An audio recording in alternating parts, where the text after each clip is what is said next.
Verse 1. Cry aloud, spare not, lift up thy voice like a trumpet, and show my people their transgressions, and the house of Jacob their sins.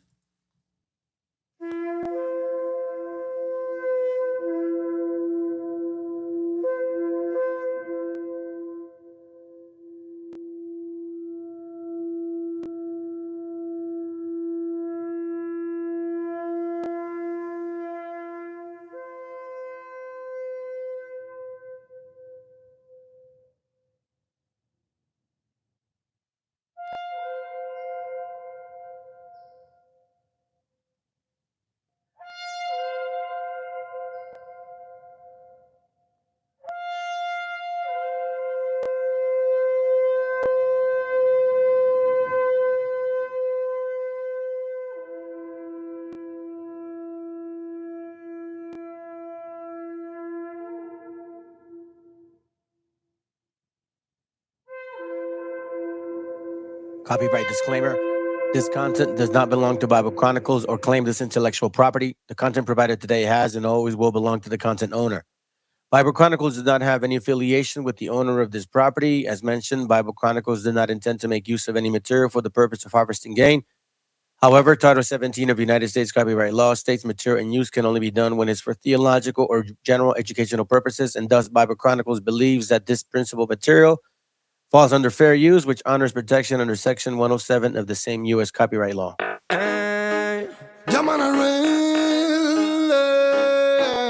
Lord mercy. This is Cypher Naimer. ¿Qué pasa, Otto?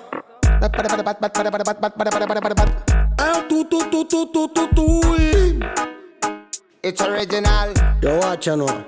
I feel the girl them dancing a party smoker. Wine, wine, wine, wine. Give me the sense in your point, we won't take no poker. Wine, wine, wine, wine. First, my friend, lady palava. Wine, wine, wine, wine. Party turn up, shatter, dance, and soca. Wine, wine, wine, wine. Este juego salvaje que te pego. Aquí queremos fiesta sin maquillar el ego. Si tan duro como el ego. Pacto sangriento de fuego. Si rompe la palabra te maldecimos luego. Llega la masacre para el tipo de revista. Machista y para la mona que va de lista. Sonamos en la calle y prendemos cada pista. Cuca, gran can, ourón de mista. Baila como quiera, ya lo demás que le dé. Que todo fluya, que solo es tuya mi friend. Esta vida loca te dirá cómo saber toda la bulla de los que quieran tu bien.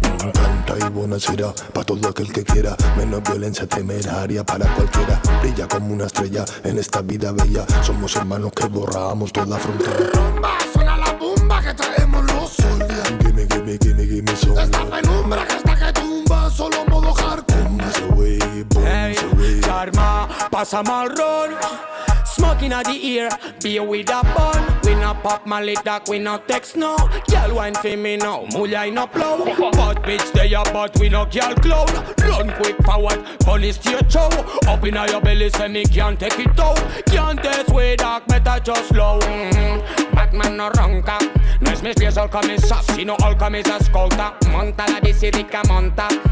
Tight pussy girl, straight from Colombia. Wine and jiggle sobre meu tota l'estona. Santifico el teu punani des de l'Ebre fins a Osona. Monument a Empúria Brava, monument a Barcelona. Fem sonar l'alarma antiincendis de la zona. Charma, passa'm el ron. Smoking at the ear, beer with a bun. We no pop my lid that we no text no. Girl wine for me, mulla I no I flow. feel the girl them dancing a party smoker. Wine, wine, wine, wine. Give me the sense in your point, we won't take no coca. Wine, wine, wine, wine. First my friend, lady palava. Wine, wine, wine, wine. Party turn up, shatter, dance, and soca. Wine, wine, wine, wine.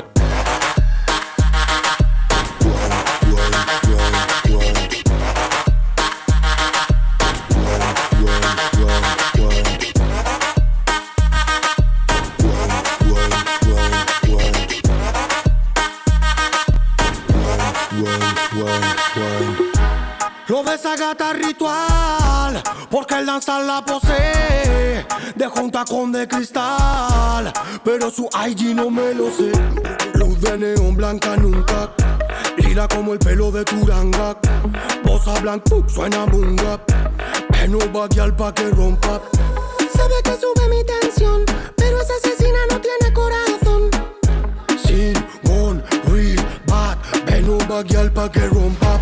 Vengo mal hasta el hueso, mi equipo está en eso y no hay vacantes. Nunca fue solo porque eso del ritmo estoy preso, que no me falte. Venimos ready para que lo aguante. Puto Batman, quita de delante. Te vamos a dar la guillotina que aniquila como un murderer. Ey. Turn up, that booty's on Falla, no queda tiempo de andar con vampaya, don't stop. Ajustate la malla. Make them sweat sin estar en la playa, girl. Humo con sabor a papaya. Style y vaya donde vaya.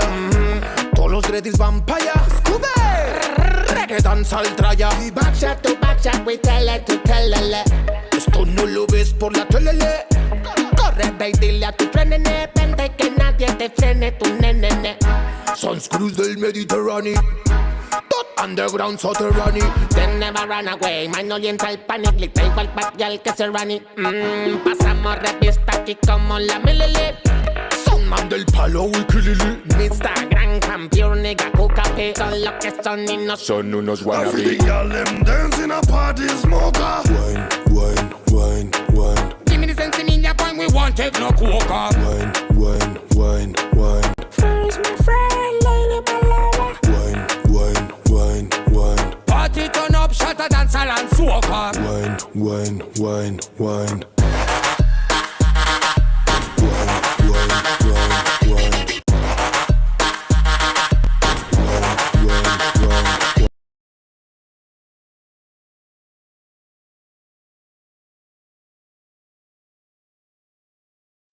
El autor viene a decirnos con mucha firmeza y gran convencimiento lo mismo que nos decía en el siglo XVIII el barón de Holbach, ¿no? Un filósofo francés de origen alemán.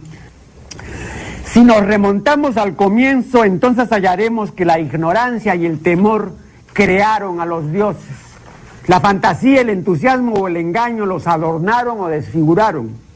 La debilidad les rinde culto, la credulidad los conserva, la costumbre los respeta y la tiranía los apoya para que la ceguera de los hombres sirva a sus propios intereses.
All right, so I'm kind of gonna call these el chisme de hoy. You know what I mean? I know chisme sounds like you're gossiping. I'm not gossiping. It's just like some shit we say.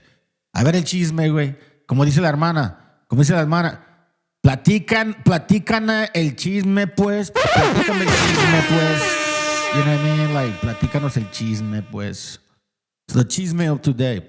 I actually found a very good video. I want to promote this young sister. I don't know who she is, but she did phenomenal work. I like the video, man. I think she did really good work. I like it. I like the video. What can I say? And when I like something, I like to share it. I think it's great. I think it's a way for us to support each other. You know what I'm saying? How else can I say it? Before we do, however, I want to remind you of the brutal racism. Straight up brutal racism. See, they think you Mexicans are third world. All right? By the way, I did a video last night But I'm doing one right now because I got a little bit of time. I did a video last night because I haven't done any classes in a week, I guess. Like I said, I've been busy. I've been taking a lot of notes on the classes that I want to do. This is one that I think I'm going to break down in 2 pieces because it's really thorough and I don't want to miss anything. I'm going to use a lot of books that you guys are probably not familiar with, okay? But anyways, before I get to that class, I thought maybe, we'll chop it up, da-da-da-da. And then yesterday we got a brother, Wedo and shit, and he fucking bugged out, bro. Came in, started talking shit, wanted to talk to me, and he was drunk as fuck. Wedo, don't do that, bro. You know what I mean? And I think he unsubscribed too and shit. It's not my fault, bro. You were under the influence. And a lot of times when you're under the influence, you may take something you may hear something that bothers you, but it may not be the way you hear it. So I don't got a problem with you, brother. You know what I mean? You're more than welcome to show up again. Just, be respectful, be an adult. I think we all know exactly, you know what I mean? When you're drinking, just come out of the way. Just keep it easy, bro. Keep it easy. Anyways, with all that being said, this is the Chisme of the day. Third world, you become the third world. Who are we importing from the third world, though? And who's importing anyone? Black people from Africa, people in the Caribbean and Cuba, Jamaica. Who's importing them? Who's importing them? Yeah. Well, I think we know it's the Jews. I think we know that's who's actually behind it all. But I don't know if what's your evidence for that? Bro, who controls the evidence? So you have no evidence because the Jews control the evidence, but your intuition tells you that the Jews are both controlling the evidence and they're controlling immigration. I don't even think you believe these conspiracies, bro. Why it's so fucking stupid for people to even say stuff like that. They literally tell you how they feel about us. I've shared this before, right? Oh, it's the Jews that are bringing all of these illegals into our country. It's the Jews. Bro, they hate us as much as they hate Palestinians. I'll show you.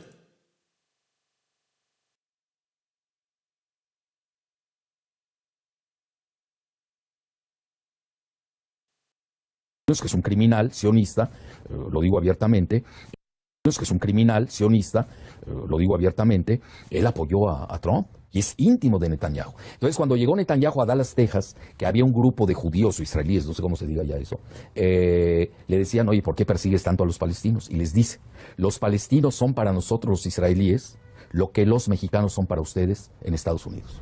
Entonces yo... So how could they all of a sudden want to seriously, man, what the fuck's wrong with y'all? Anyways, but that's not the point. Remember, the Chisme of today. It's not a Chisme, bro. I want to show this sister's work. I think she did phenomenal work. Let's listen in. It's a little bit, it's not long, but long enough for us to enjoy it. Let's go.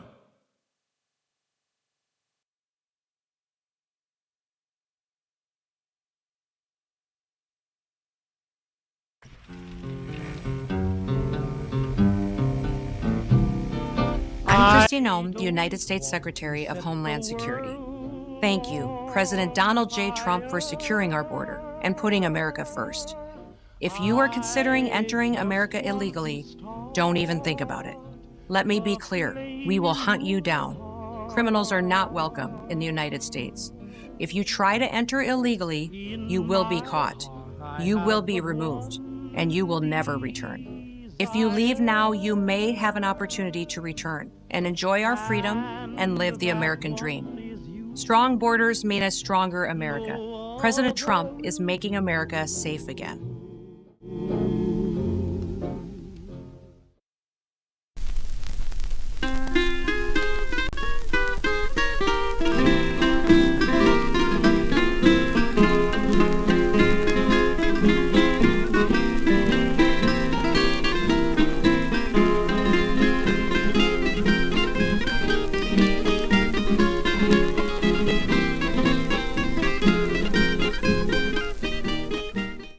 In 1987, Gloria Anzaldúa wrote Borderlands La Frontera de Nu Mestiza, a semi-autobiographical book blending academic essays and poetry.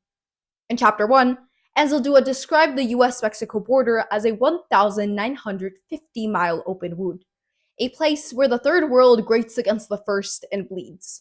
Nearly 40 years later, the wound is still open, and conditions have not improved, if anything, have worsened. Since the beginning of Trump's second term, the Trump administration has made immigration enforcement one of their top priorities. Since then, detention rates increased by almost 75% in less than a year and used 100 more facilities in 2026 than in 2025. As for Americans, the FBI reported anti-Latino hate crimes have seen a 6% increase in 2024, with over 738 reported incidents. Los Angeles, the city with the highest number of Latino residents in the United States, reported that 38% of crimes contained anti-immigrant language, and 48% included anti-Mexican slurs. And that's what gets reported, considering many are reluctant to contact law enforcement due to possible questioning of their immigration status, language barriers, and general mistrust in law enforcement. What Enzaldúa identified decades ago was not a temporary crisis but a political condition, one that is maintained through language that renders Latino communities as disposable. Dehumanizing rhetoric towards Latinos is not a new accidental thing, and it definitely is not separable from the physical violence it produces. From colonial dispossession to DHS official warnings, this is a product of a vicious loop of rhetoric, normalizing cruelty, feeding violence to the state, and then exporting it to its civilians. This video will cover 5 sections: where it began, how the state weaponizes it, why it works, how civilians act on it, and what we can do. So let me introduce myself. Hello, my name is Daniela Serna. I am a political science BA major with intentions of pursuing a Master of Public Policy and then law school.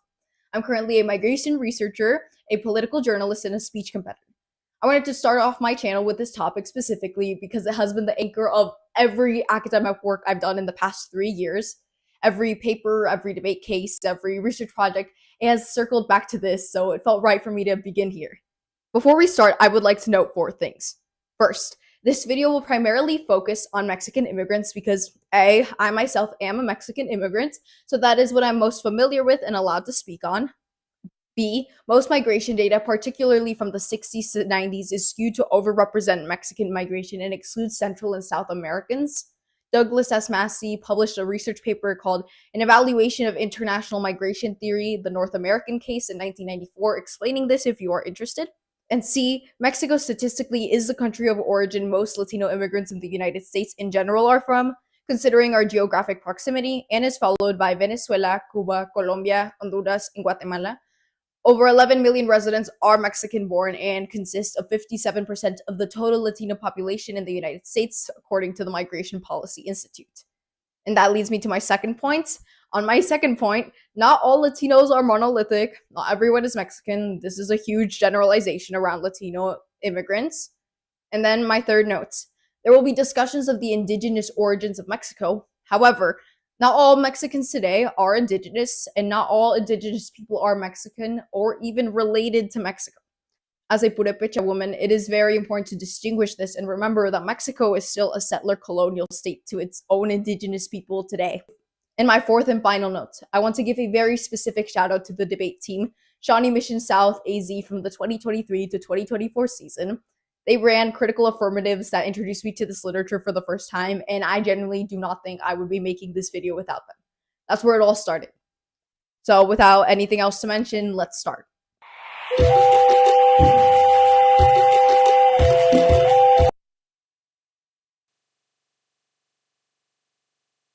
Share videos that are informative and educational, and especially with brothers or sisters that are barely coming up. Excuse me, her name is Nepantlera, I believe that's how you say it. She's only had one video, right? But it was pretty good, right? So she's got about 152 likes. Go ahead and, subscribe to her. Maybe that'll motivate her to make more videos. Again, I'm just a messenger, bro. That's all I am. For you guys that hate me and shit, don't take me personal. Don't hate me. Hate the message. If it bothers you what I say, it was meant to bother you. That's the way it works.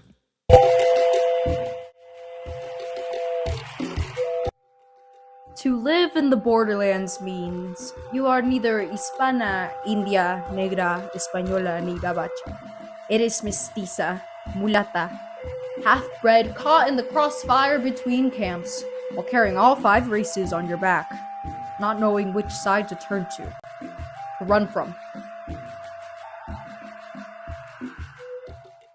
Before the colonization of the Americas, the area that is now Mexico was Mesoamerica.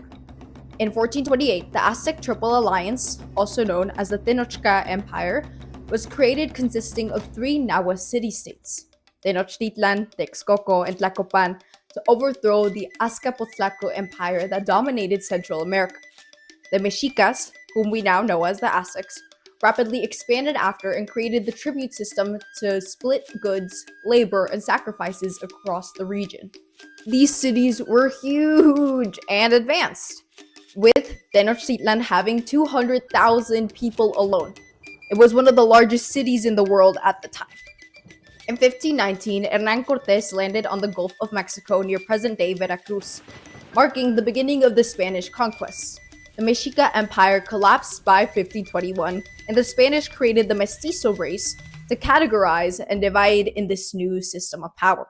300 years of Spanish colonial rule ensue, with Spain reducing the indigenous population from 25 million to 1.5 million by 1650. Huge times come to 1821, when Mexico gained its independence from Spain. Meanwhile, in the United States, James Monroe was president, and in 1823, Monroe announced the Monroe Doctrine, which prohibited further European colonization in the Americas. Which ironically, this is when the border became imposed because Anglo settlers, or what Gloria Anzaldúa describes as white people and the dominant cultural, linguistic, and political influence of the United States. Basically, the Monroe Doctrine told other white people, don't come here no more. We're going to be the white people that are going to conquer this continent here. Like, we don't want you Europeans no more. We're calling ourselves Americans, even though we're Europeans. Like, right? You know, like they're fucking straight on Cracker Barrel Europeans. But now they're American, quote unquote, and told the Europeans, Monroe Doctrine is in effect, please stay out of it. That's what occurred, because that's what they wanted. It's kind of like they get rid of all the possible help, and then they keep you in the house and they do what they do with you. It's exactly what happened. Don't ever forget that shit. Anglo settlers were illegally immigrating into the Texas region, which was still Mexico at this point of time. By 1848, the Mexican-American War forced Mexico to cede nearly half of its territory in the Treaty of Guadalupe Hidalgo, which created the current border. Mexicans became immigrants on land they had already occupied. This is what Anzaldúa calls the atravesidos, the transgressors regardless of documentation. She writes, borders are set up to define the places that are safe and unsafe, to distinguish us from them. A borderland is a vague and undetermined place created by the emotional residue of an unnatural boundary. It is in a constant state of transition. The prohibited and forbidden are its inhabitants. Gringos and the U.S. Southwest consider the inhabitants of the borderlands transgressors, aliens. Do not enter. Trespassers will be raped, maimed, strangled, gassed, and shot. Tension grips the inhabitants of the borderlands like a virus.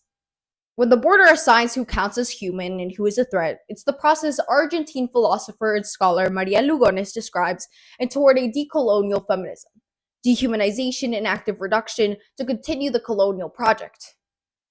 The oppression of Latinos in border states is a continuation of that, but in a neo-colonial context. But how does that oppression come to be?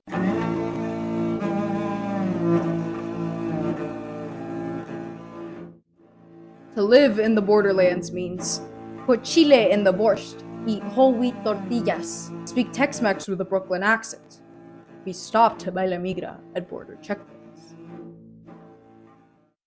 J.K. Haulani Kawanui's theory paper, A Structure Not an Event, Settler Colonialism and Enduring Indigeneity, explains that colonialism endures in modern society through structures. Policies and operations are nodes in that continuous structure. While the name may change, it is noticeable how the rhetoric remains the same. Let's first look at how state-endorsed violence began. Beginning in 1942, the Bracero program was the largest U.S. guest worker program, bringing over 4 million temporary Mexican agricultural and railway workers to fill labor shortages after World War II. The Bracero program identified Mexican workers as targets for exploitation since many were desperate enough to work hard for less, while the border criminalized those very workers it depended on. Mexican labor has always been needed and extracted.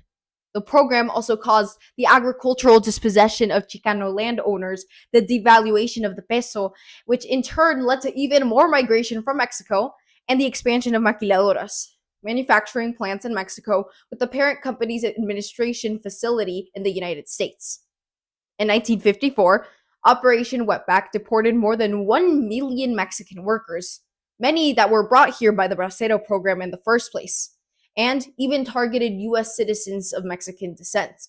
From the name itself being a slur towards Latinos, it was a clear pattern of barriers creating exploitable, desperate labor and then accusing migrants of invasion.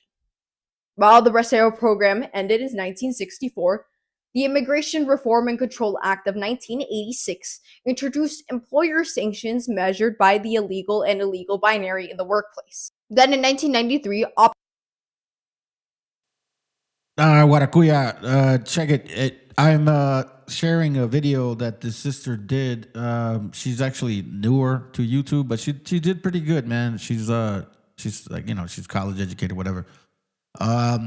Not many subscribers, but she got 1.8 views on this video, and I thought it was good. I figured I should share it with y'all because it's important. Again, what I like, I share. That's educational and fundamentally important for our people to know. Fuck yeah, I'm gonna share it.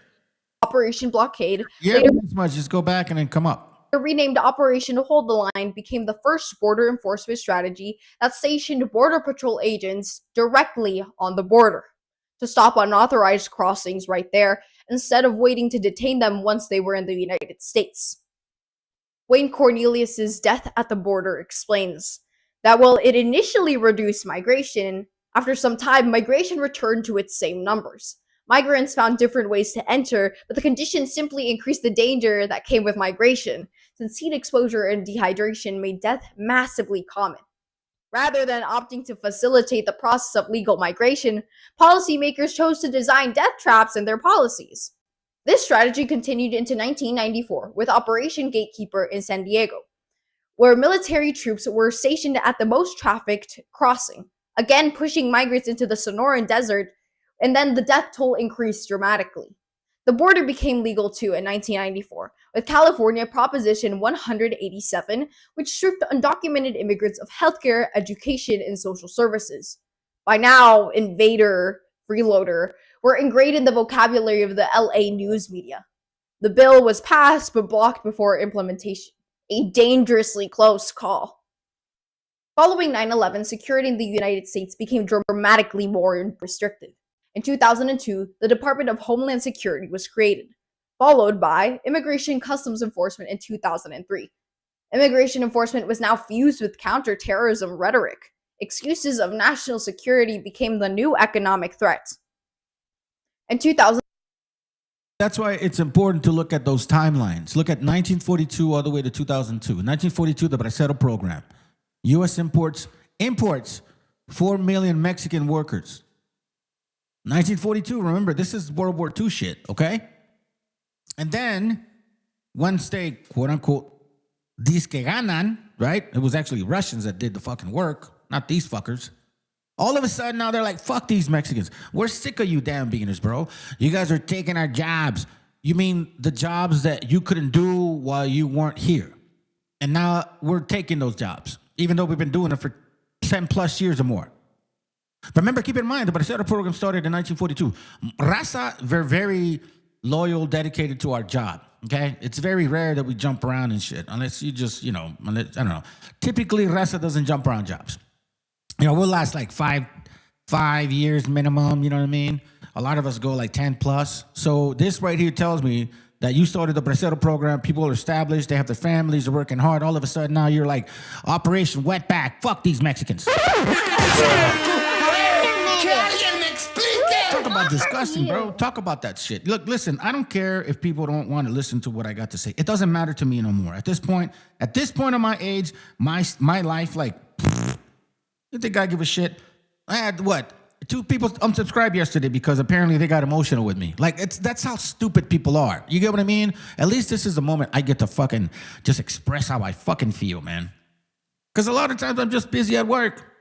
That's all I do. And take care of my family, take my daughter to practice, you know, here with my fam, like raise the kids. Like it's I don't have a luxurious life. You know what I mean? I don't go travel around and shit, even though I probably could. 1964, 10 years later, end of the Bracero program. 20 fucking years, almost 20 fucking years of people establishing themselves. You're asking for help. All of a sudden now you got to go. And it doesn't end there. In 1986, 20 years later, 22 plus years later, okay, introduces illegal binary to workplace. Then they get tired of it. Operation Blockade.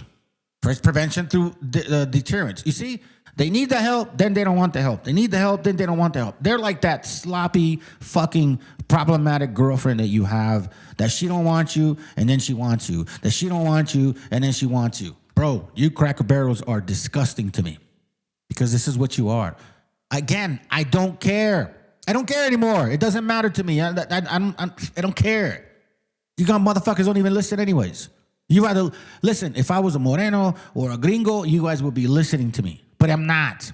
Instead, you know what I get? Some dumbass Mexicans coming to my channel telling me that I'm an agent and that I'm a CIA operator. Like, what the fuck is that, bro?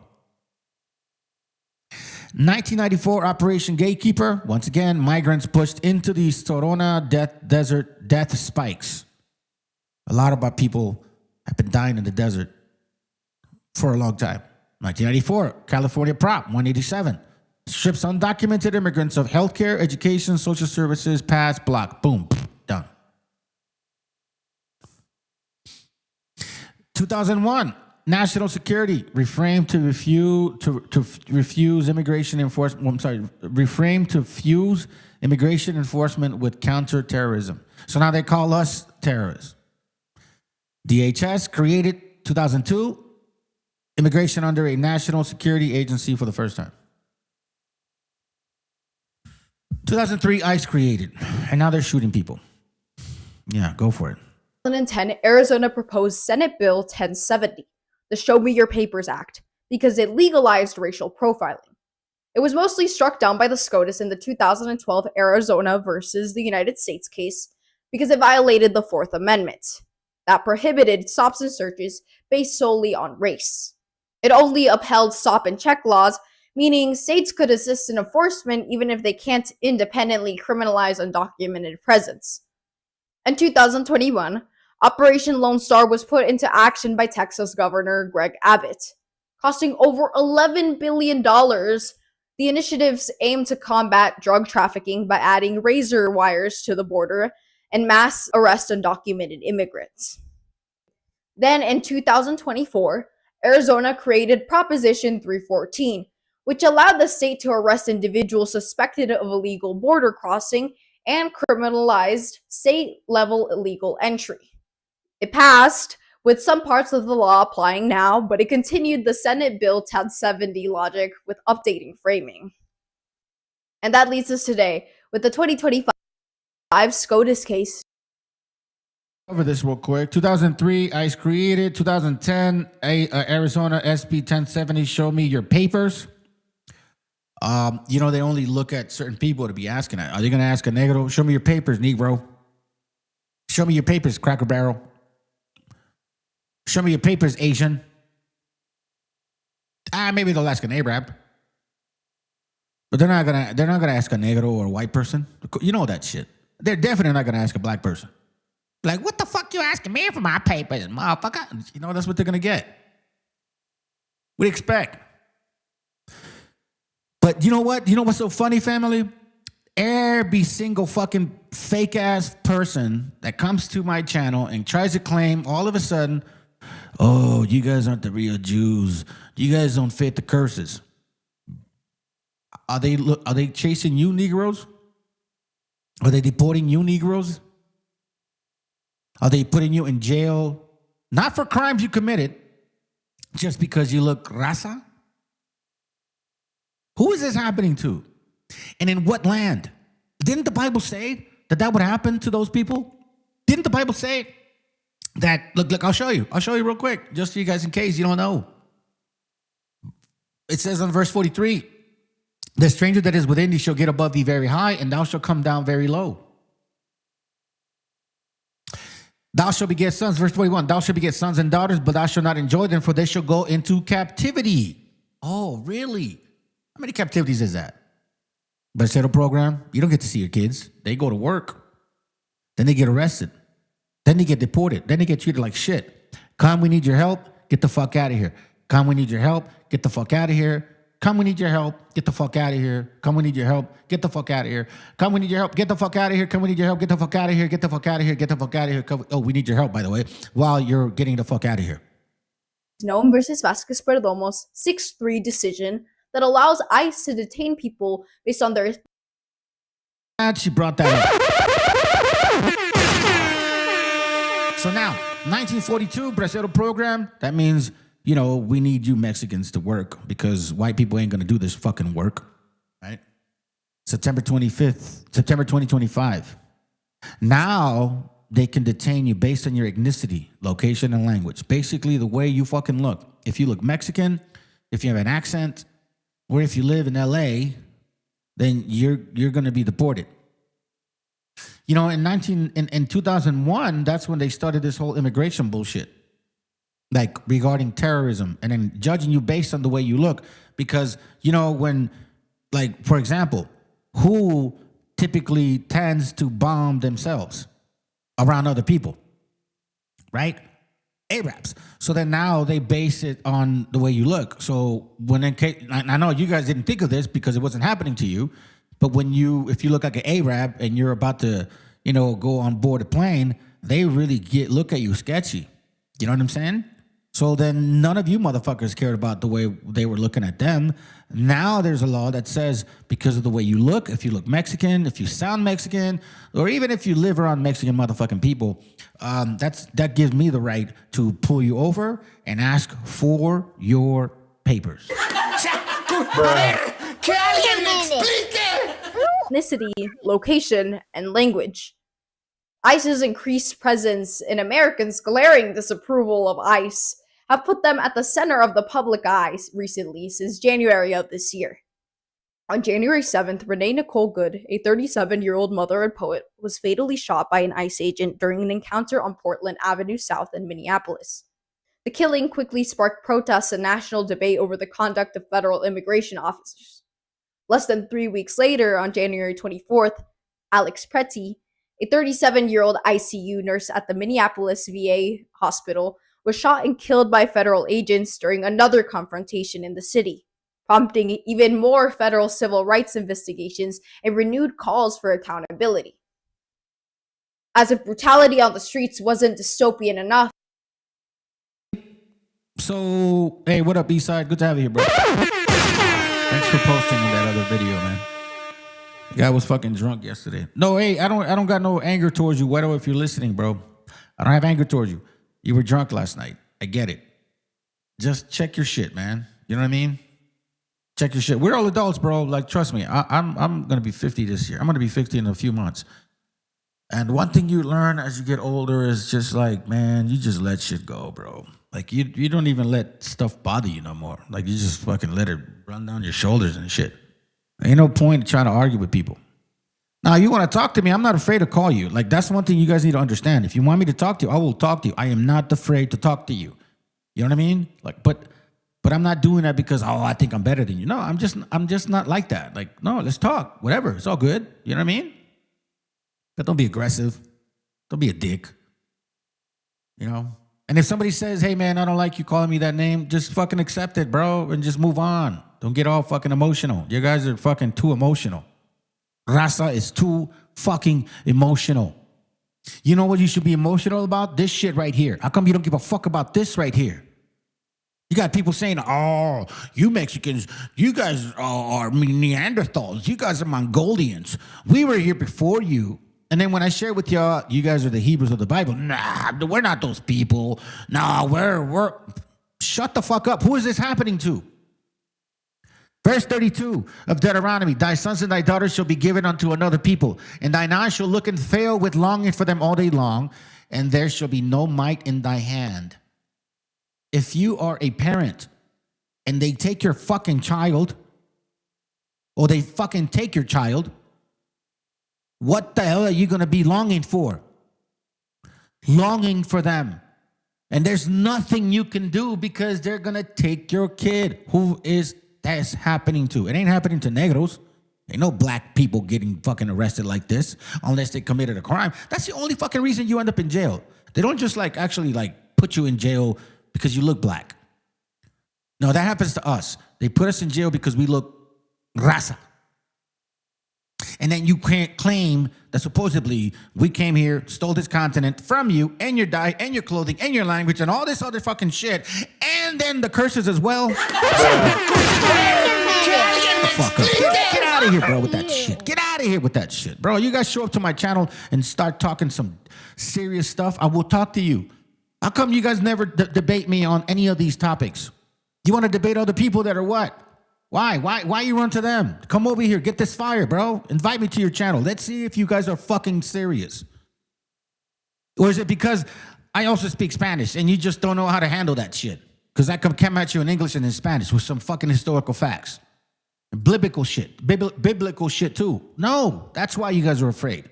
So before you come over here and try to argue and post shit after I leave, show up today. Give some fucking effort to our kids. Look at our family out here. What the fuck is this about? If this was your kid, you would give a fuck. You see, these are not my kids, but this is my people, raza, people that I'm connected with. Because I see myself what if that was my kid? Because I think like that. What if that was my child? You guys are too stuck on lowriders. Let me go watch my novela. I got soccer World Cup this year. I don't give a fuck about them. I'm going to work. I que se ayuden ellos, right? That's what you guys fucking say. Until it comes to your fucking door. Detention centers themselves bring another set of problems. Approximately a record-breaking 70,000 undocumented immigrants get detained every day, bringing a fatal overcrowding crisis. The American Immigration Council reports 32 deaths in 2025 and 6 in the first 2 weeks of 2026. It becomes more apparent that the detention system has prioritized enforcement capacity over the human rights of the detained. The facilities themselves tell the stories. Chrome Service Processing Center detainees describe, quote, inhumane conditions, end quote, being forced to sleep on the concrete floor head by toe and survive on a daily cup of rice and a glass of water, and sometimes rotten food. Meanwhile, the Fort Bliss, Texas Detention Center is a series of military bases that previously functioned as a Japanese-American internment camp. It didn't help at all to beat the concentration camp allegations when ICE Acting Director Todd Linnen describes the agency's approach to deportation as an operation almost like, quote, a business like Amazon Prime but with human beings, end quote. It's also important to look at demographics. Despite popular belief, detainees aren't just undocumented immigrants, as the Project on Government Oversight reports that the arrests of people with no criminal record increased by 2,450%. Arrests are also longer, with a November 2025 report showing that for one person released, 14 were deported. Prolonged custody and expanded facility has overall stretched the government too thin, leading to a 36.25% drop in facility inspections, allowing for aggressive interior enforcement and permitting a lack of accountability. So if there isn't enough space for detainees to be held, and undocumented immigration is such a big problem, why don't they just do it legally? It's an argument made by many supporters of immigration enforcement. However, it's not that simple. The Cato Institute's policy analysis by David Beyer explains that less than 1% of 158 million adults worldwide who want to immigrate to the United States are able to do it legally. There are 5 pathways to a green card: the refugee program, a diversity lottery, a family sponsorship, an employer sponsorship, or employment self-sponsorship. Yet these programs don't do much for opening opportunities, with the refugee program accepting less than 0.1% of applicants, and the lottery having a 0.2% success rate. Meanwhile, the family sponsorship program is the most common, but it only covers spouses, minor children, and parents of adult citizens, with a cap that hasn't been updated since 1990.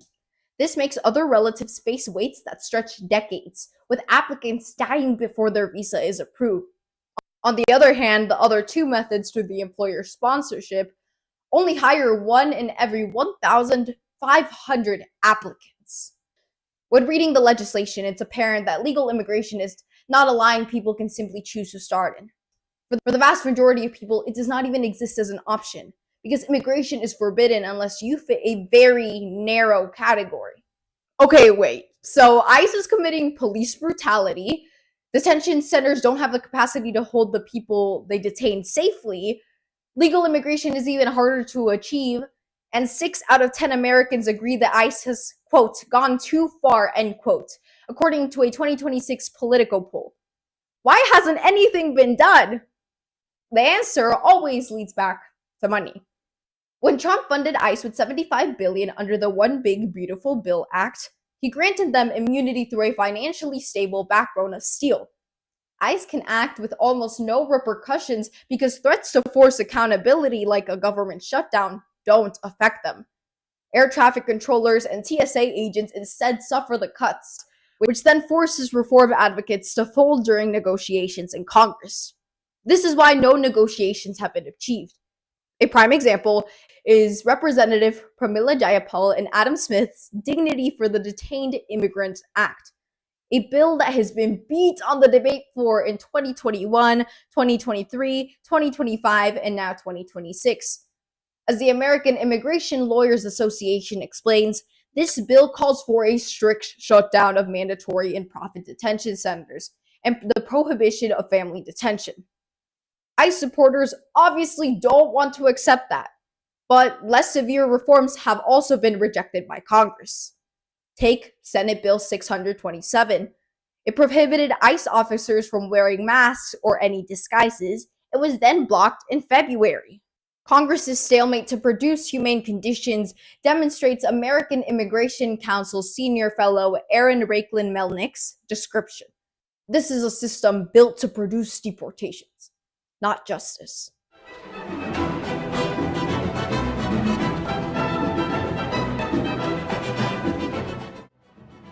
To live in the borderlands means people walk right through you.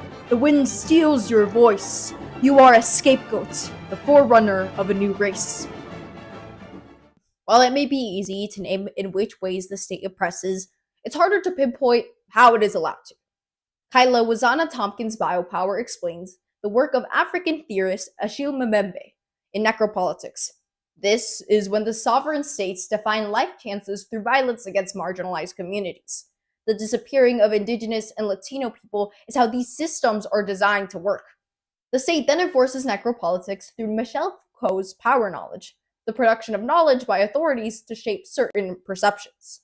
This can be seen by the start of Trump's 2015 campaign where he called Mexican immigrants, quote, rapists, end quote. They're not sending their best. They're not sending you. They're not sending you. They're sending people that have lots of problems, and they're bringing those problems with us. They're bringing drugs, they're bringing crime, they're rapists, and some, I assume, are good people. Quote, and responsible for, quote, invasions, end quote, at the border. In 2018, he tweeted that immigrants were, quote, infesting, end quote, the United States. Then in 2024, referred to immigrants as, quote, poisoning the blood of our country, end quote. This language that is weaponized by a powerful authority figure of such high status conditions the public to associate the Latino identity with criminality and inferiority. Dr. Patricia Roberts Miller explains that it's a strategy enforced by demagogues or politicians that appeal to emotionality and false information over logic and fact, in order to create an in-group and an out-group, and then rise to power through the in-group.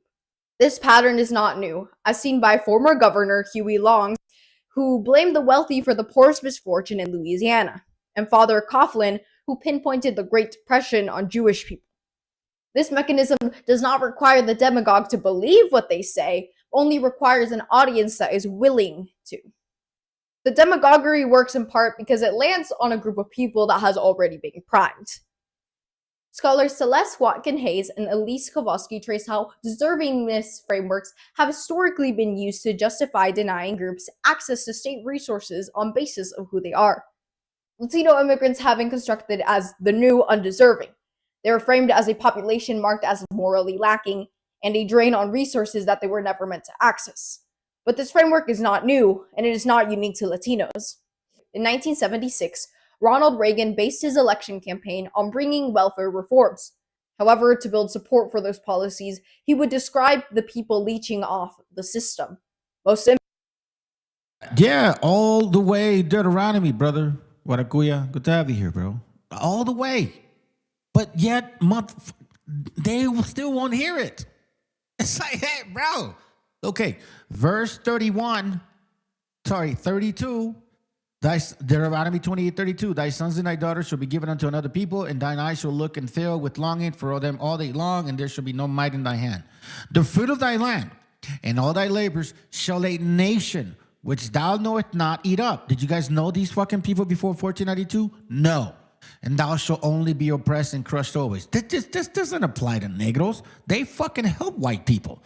Negroes have owned slaves since 1492, fought with the Confederacy in 1865 to continue being buck-breaking Negro slavers, just like buck-breaking white slavers. These things don't apply to them. They apply to you. But you want to know something? You're too afraid.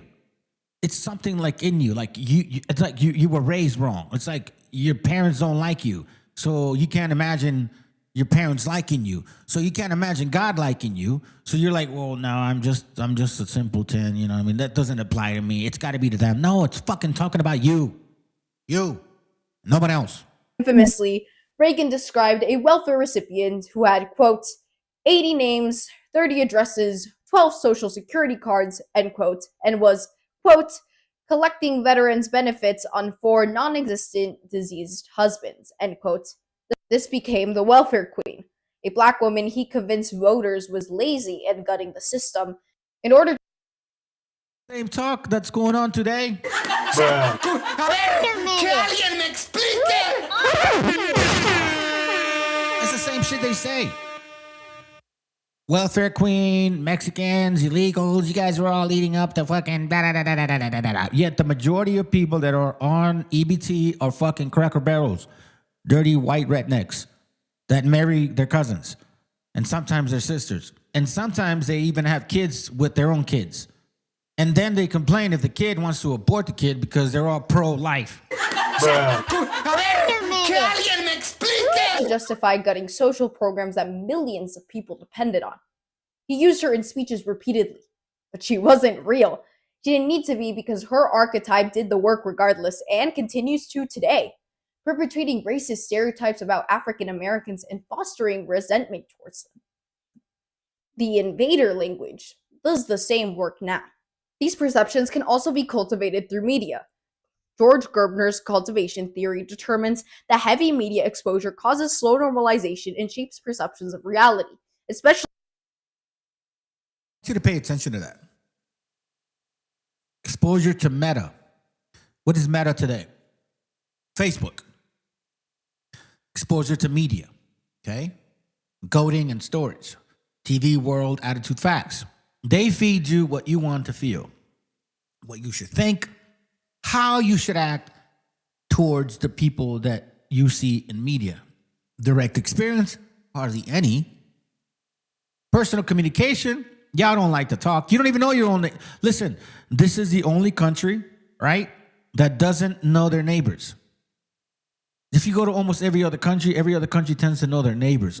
North America, the United States of American citizens, are selfish fucking people that are not willing to even say hi to their neighbors. They don't even know the neighbor to the left or the neighbor to the right. They don't even know the neighbor across the street. That's how individualistic and sadistic you are, because you're selfish as fuck. You Cracker Barrel Neanderthals is exactly what you are. You want to make people be like you. Emotionless, like not social, not family oriented. get rid of your kids when they're 18, send your mom and your dad to the fucking hellhole when they're 65. That's what you guys are about. And you want everybody else to feel that way. You want us to treat our kids like that. You want us to treat our parents like that. It ain't gonna fucking work. Now, you are doing it to a lot of people. Direct exposure to your propaganda. That's fucking real. Now, let's move on. So the meta unit, right? The propaganda given to you by the TV world because you lack experience, communication, or, whatever.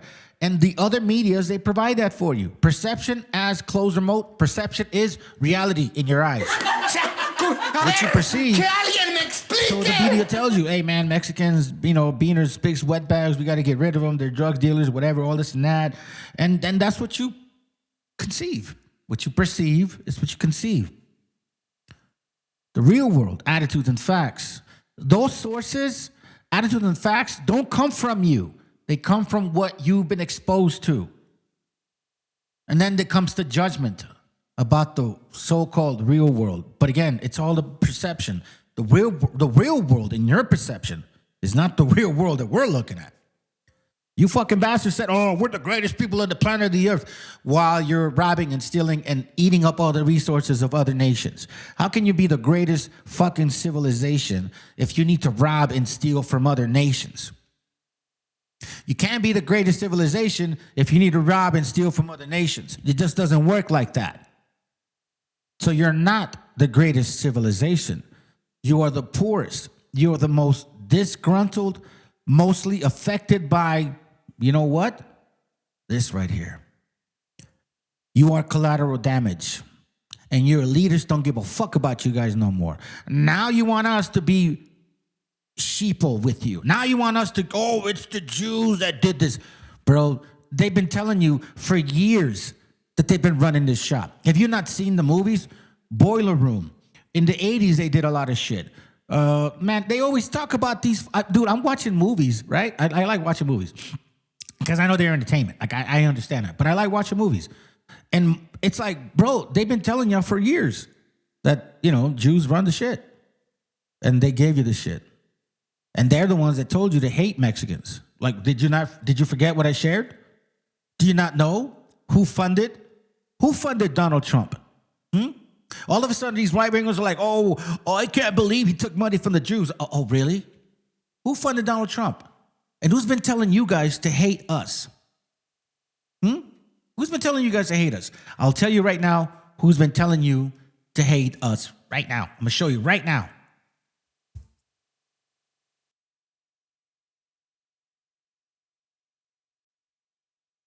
Que es un criminal sionista, lo digo abiertamente, él apoyó a Trump y es íntimo de Netanyahu. Entonces, cuando llegó Netanyahu a Dallas, Texas, que había un grupo de judíos o israelíes, no sé cómo se diga ya eso, le decían, oye, ¿por qué persigues tanto a los palestinos? Y les dice, los palestinos son para nosotros los israelíes lo que los mexicanos son para ustedes en Estados Unidos. Entonces, yo veo la palestinización de los mexicanos en Estados Unidos. Con todo you may not be Mexican, but if you look like indigenous or quote unquote Hispanic, you're gonna get the fire.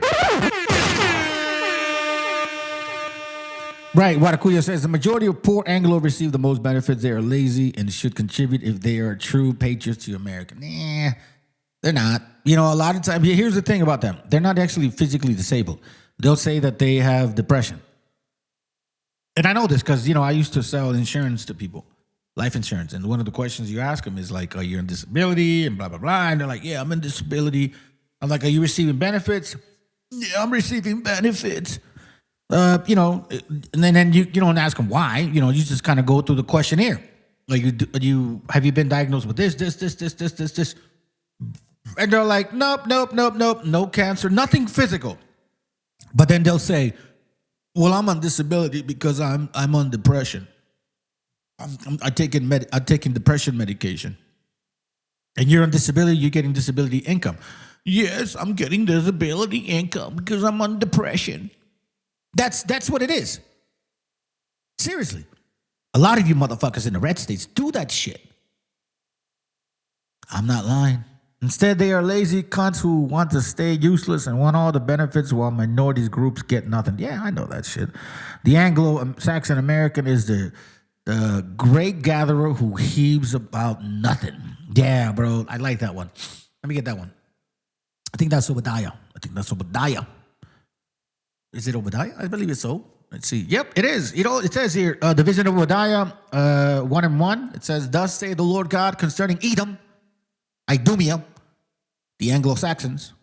And trust me, I've already identified y'all through your religion. You guys love Odin, Wotan, Gautur, Gatir, whatever the fuck his name is, right?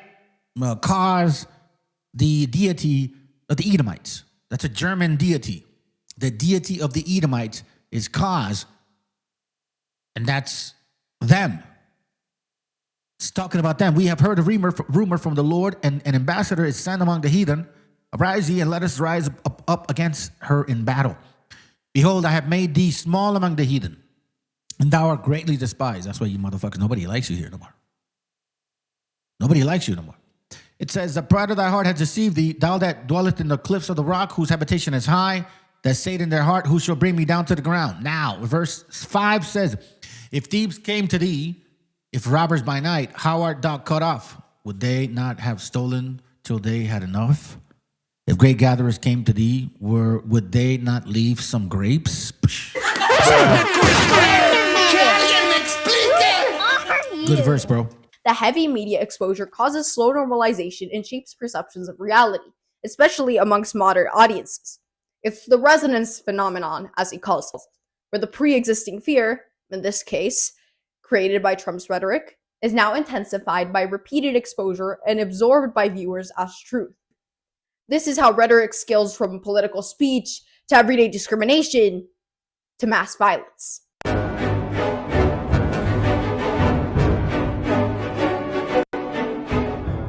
To live in the borderlands means you are the battleground, where enemies are kin to each other. You are home, a stranger. You are wounded, lost in action, dead, fighting back. While Chapter 2 showed how the state is an agent of violence, and Chapter 3 showed you why it works on people, this section will show you how state rhetoric licenses civilians to act. B.L. Nakos and colleagues' policy analysis, Donald Trump, aggressive rhetoric and political violence, finds that people as young as 13 post racist and xenophobic ideas on social media. X amplifies this through algorithmic engagement faster than broadcast media ever could. Look at this. For Cinco de Mayo, I will drink an entire jar of hot salsa and watch old Speedy Gonzalez cartoons and speak Spanish all day. What a fucking prick.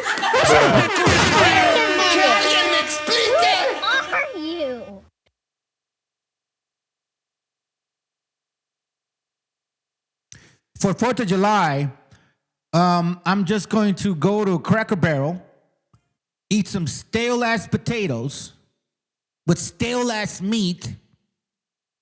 I mean, what the fuck do you white people even make? What do white people even cook? Seriously, what do white people cook?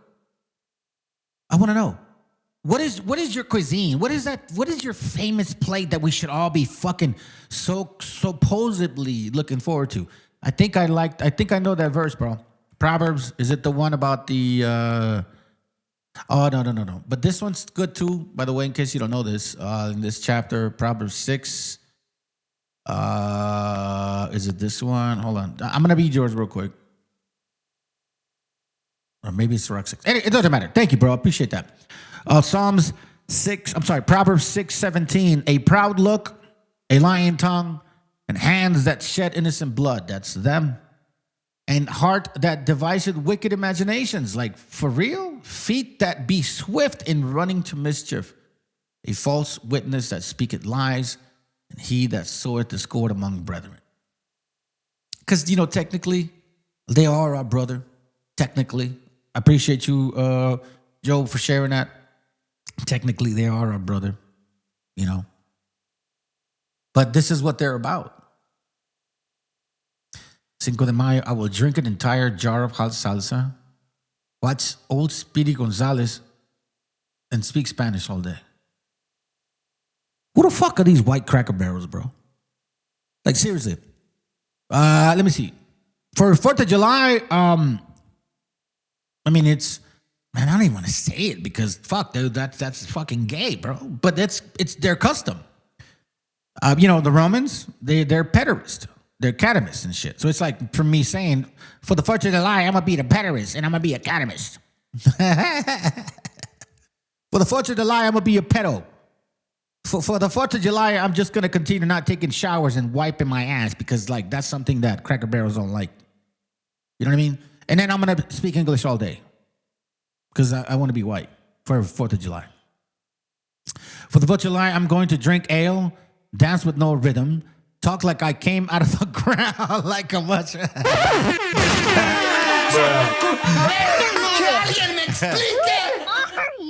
Talk like I came out of the ground like a mushroom and not from Europe. Eat stale food and listen to some shitty ass rock. I think that's what we should do for 4th of July, bro. I think for 4th of July, we all got to post some shit like that. For today, 4th of July, I'm going to be boring as fuck because there's absolutely nothing fun about Anglo-Saxons. Your food, your music, just your ways, like, you guys suck, bro. If it wasn't for us, you would be dead. You would have no burgers. You would have no spaghetti. You would have nothing. How the fuck you get spaghetti and pizza when tomatoes weren't even over there? Fuck you too, Italians. You guys can get the fucking fire too. However, this is not an exclusively far-right phenomenon, and understanding why requires looking at how different ideological traditions relate to immigration as a concept. Stemming from Edmund Burke's ideas, conservatives prioritize cultural continuity, national sovereignty, and skepticism of rapid social change. And the border. Listen, go back to Europe. I mean, it's not difficult. It's not that difficult. You Cracker Barrels, look at y'all. You guys are Europeans. It's like you go over there to Israel and you tell the Palestinians to get the fuck out of there because you guys are Jews. This is the same people that call themselves Jews, fam. These are the same people. All they chose was Christianity. The other ones chose Judaism. It's no different. Sovereignty and skepticism of rapid social change. Since immigration, particularly undocumented immigration, is framed as a disruption to the existing social order and national identity, it makes invasion language acceptable and logical to a conservative base. But liberals and centrists are not exempt either. Liberal rhetoric on immigration has historically defaulted to economic justification. It's the same ideas from way back in the Bracero program. Immigrants contribute to GDP, they fill labor shortages, they pay taxes. The problem is that framing immigrants' value in terms of economic productivity accepts the same premise as the opposite, that a person's right to exist in a place is conditional on their usefulness to it. Campaigns that say we support legal immigration, not illegal immigration, draws the same legal-illegal binary that IIRIRA codified in 1996 and treat undocumented people as a problem to be managed rather than people with rights. Even progressive politicians triangulate on enforcement to appear electable. The ideology changes the way the message. Europe. We didn't go to Europe. Y'all motherfuckers came over here. We didn't go to Europe. I'm not trying to get in Europe. I ain't trying to go over there, bro. The cold ass climate and all that shit. Nah, you guys want to be over here and eat our cilantros, tomatoes, guacamoles, tortillas, everything that you have no clue about. I even asked Wobbles, hey, negros, come on. If you negros were really here before us, how come you don't eat the food we do? How come your C4 isotopes are so fucking low that generationally speaking and scientifically proving that you guys aren't from here? If you guys were from here, you'd be consuming corn left and right. That's not even in your fucking diet. That's not even in your bones. Both white and black folks, bro, and Arabs too. Y'all came together and shit. But Arabs were staying quiet, and you guys know better. You should know fucking better. But no. The Anglo and the Negro, no, they want to talk their mouth. Okay, sounds good. We're going to send you guys back. Let's go. It is sent, but it does not change the meaning. Once the state normalizes the idea, regardless of party, civilians absorb the permission. And this is a documented feedback. It's what researchers call the Trump effect, when Trump's language emboldens others to express their own prejudices. As a report found in 2016, counties hosting Trump rallies saw a 226% surge in hate crimes compared to similar counties without rallies. Yes, potatoes are indigenous, my bad. But it's still, a very boring food when it comes to them cooking it. We know how to cook it. They don't. The aforementioned Nakos paper also documented at least 41 domestic terrorism or hate crime cases, in which perpetrators explicitly invoked Trump's rhetoric by 2020. It's in the way that in 1915, Anglo civilians and law enforcement lynched around 100 Chicanos on the South Texas border. 7,000 Mexicans fled across the border for their own safety, eerily similar to what we call today self-deportation before it was ever a policy term. It's in the way they shouldn't be mad, because it's fucking true. I piss people off when I tell them half of their food are indigenous American crops. Yeah, bro, listen, Italians, shut the fuck up. Perdi la morti, or no la pino. Shut up. You would not have pizza, spaghetti, or none of your fucking cuisine if it wasn't for tomatoes, pendejo. So then, if it wasn't for tomatoes, when the fuck did you guys become the Italian cuisine?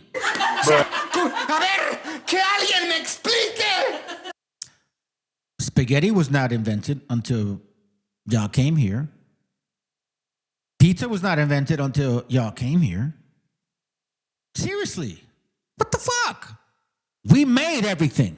If it wasn't for us, all of you would starve. All of you would be eating boring fucking food, or you'd be eating some dirty curry or some spicy fucking Arab shit. But since you came here, we showed y'all how to fucking eat. But in 2016, the morning after the election, some would spray painted "Build the Wall Higher" on a majority Latino elementary school. It's the endpoint of cultivation theory, where a child absorbed a permission structure and acted on it before they were even old enough to vote for the person who gave it to them. And the children in those schools became atravesidos too. It's in the way that in 2025, College Republicans United at Arizona State University hosted an event encouraging students to report their fellow students to ICE. Then ASU Sandra Day O'Connor Law School down the road tried to give ICE a recruiting table at a career fair, until the National Lawyers Guild and 650 students' signatures pushed them out. But the fact that it was attempted, that ICE at a career fair was considered normal enough to schedule, that tells you where we are. And it's in the way that on August 3rd, 2019, a man drove 10 hours from Allen, Texas to a Walmart in El Paso, specifically because it was in a heavily Latino neighborhood near the border. He killed 23 people and severely injured 23 more. In his manifesto, he used Trump's exact words. You see, who are the rapists, the murderers, and the serial killers? Who eats people? When they do an FBI profile on a fucking serial killer, they don't say he's 30 years old, Hispanic, about so tall. They don't say he's 30 years old, black, about so tall. No, they say he's 30 years old, white, lives a normal life, looks like your average person. Who are the real fucking thugs? The real killers, the ones that should not have guns in their hands. Because look, I don't need to have guns. You need them, but I don't need to have them. You get what I'm saying? Like, it don't make me stronger to have them. You guys, for some reason, need those things to make you stronger. You can't live without a gun, or else you have no huevos. It's like without a gun, you can't even get a boner. Seriously, this is an Anglo-Saxon shit. This is an Edomite, an Odin, cause, deity of Edomites. This is something that you guys have in you. Hate, hate, hate. Then you want to come to my channel and talk about me. Please. I don't send my children to, out of my home when they're 18, and I don't get rid of my mom when she's 65. If anything, I welcome her. I want my mom to live with us. She don't want to, man. She's 80-some years old, and she's on her own. You see, we're not like that. In general, I support the Christchurch shooter. in his manifesto. This attack is a response to the Hispanic invasion of Texas. Que alguien me explique. Who are you? 1492, Cracker Barrel. Redneck, stupid ass. Somebody raised this kid. Somebody had kids with their cousin and fucking had this child right here. Some white dude slept with his cousin and had this stupid ass right here. Invasion. We didn't go to Europe, you fuck faces. We're not in Europe. What the fuck are you talking about? They are the instigators, not me. I'm simply defending my country from cultural and ethnic replacement brought on by invasion. Bro, you're in the America. It's not like we're in fucking Europe, bro. We're not in Europe trying to invade European fucking continent, countries, whatever. You fuckers are over here. You are over here. And we let you stay here. Because in 1606, you were eating each other. Yeah, in 1609, sorry, the starving times. Yeah, you fuckers couldn't even handle it. You were eating each other. You were cannibals. If it wasn't for us, you would have not fucking made it. You. Some people will think that this statement is hypocritical because of the nearly complete ethnic and cultural destruction brought to the Native Americans by our European ancestors. But this just reinforces my point. The natives didn't take the invasion of Europeans seriously. You're right. You know, he actually is saying something important, family. And this is why I'm telling you, motherfuckers, that hate me or maybe listen to me, but still hate me, right? At least you're listening to me. You see this? The natives didn't take the invasion of Europeans seriously. We didn't. We didn't take it seriously. That's a man that's being honest right now. Actually, okay, and now what's left is just a shadow of what was. My motive for this attack are not all personal. Actually, the Hispanic community was not my target before I read The Great Replacement. This manifesto will cover the political and economic reasons behind the attack, my career, my expectations of what responds. How come this shit didn't come to light? Fucking Cracker Barrel, stupid ass Fox News. Or CNN. Nah, you guys are all in the game. See, that's what I'm saying, bro. If you think your Democrats are gonna help you, you're stupid. I mean, we already know the right don't give a fuck. We know the right ain't right? But the left is not the best either. The right ain't right, and the best is not the left is not the best. Okay? So please stop doing this shit. Oh, if I vote, I'm sure they're gonna listen to my fucking demands of me being a U.S. citizen. They don't give a fuck about you, bro. My next class is gonna prove to y'all how fucking minuscule you guys are. Your political collateral damage. That's it. That's it. That's all. You mean nothing to them. Quote, the Hispanic... Don't say that. See, don't say that, bro. Don't say that because, that hurts my feelings. No, what, you want me to lie to you? They don't want you here, puto. You're from here, but they don't want you here. Yeah, mama. Yep. All right? Invasion of Texas, end quote. The FBI called it domestic terrorism, but I call it the logical conclusion of everything this video has been building towards. The state does not need to directly order civilian violence. It only needs to signal that a group does not fully belong to the community. When the ICE chip line invites neighbors to report friends and family, and the former Secretary of Homeland Security says she'll hunt them down, the state communicates that Latinos are a legitimate target of suspicion. Some civilians translate that into permission to harass, vandalize, assault, and murder. 1915, 2016, 2019, 2025. Bro, what did I tell you? This is the only way Cracker Barrels feel strong as men. Even with your fucking red beards and shit, with your hairy ass faces, you still need a gun to make you fucking feel strong. Bro, listen, you want to go at it? Put your guns down. Put your guns down. Can you handle that? You can't even handle your shit in jail. Like you guys are bitches in jail. Woods get checked in jail, bro. The only reason you guys even get help is from Raza. Because if it wasn't for us, Morenos would be fucking y'all left and right. You can't even take care of yourselves in jail, bro. That's why this is so obvious. Like I said, without guns, you ain't shit. 1915, 2016, 2019, 2025. The names and years change, but the structures do not.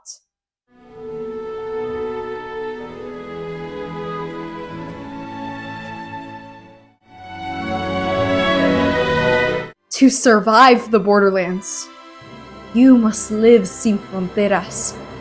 Be a crossroads.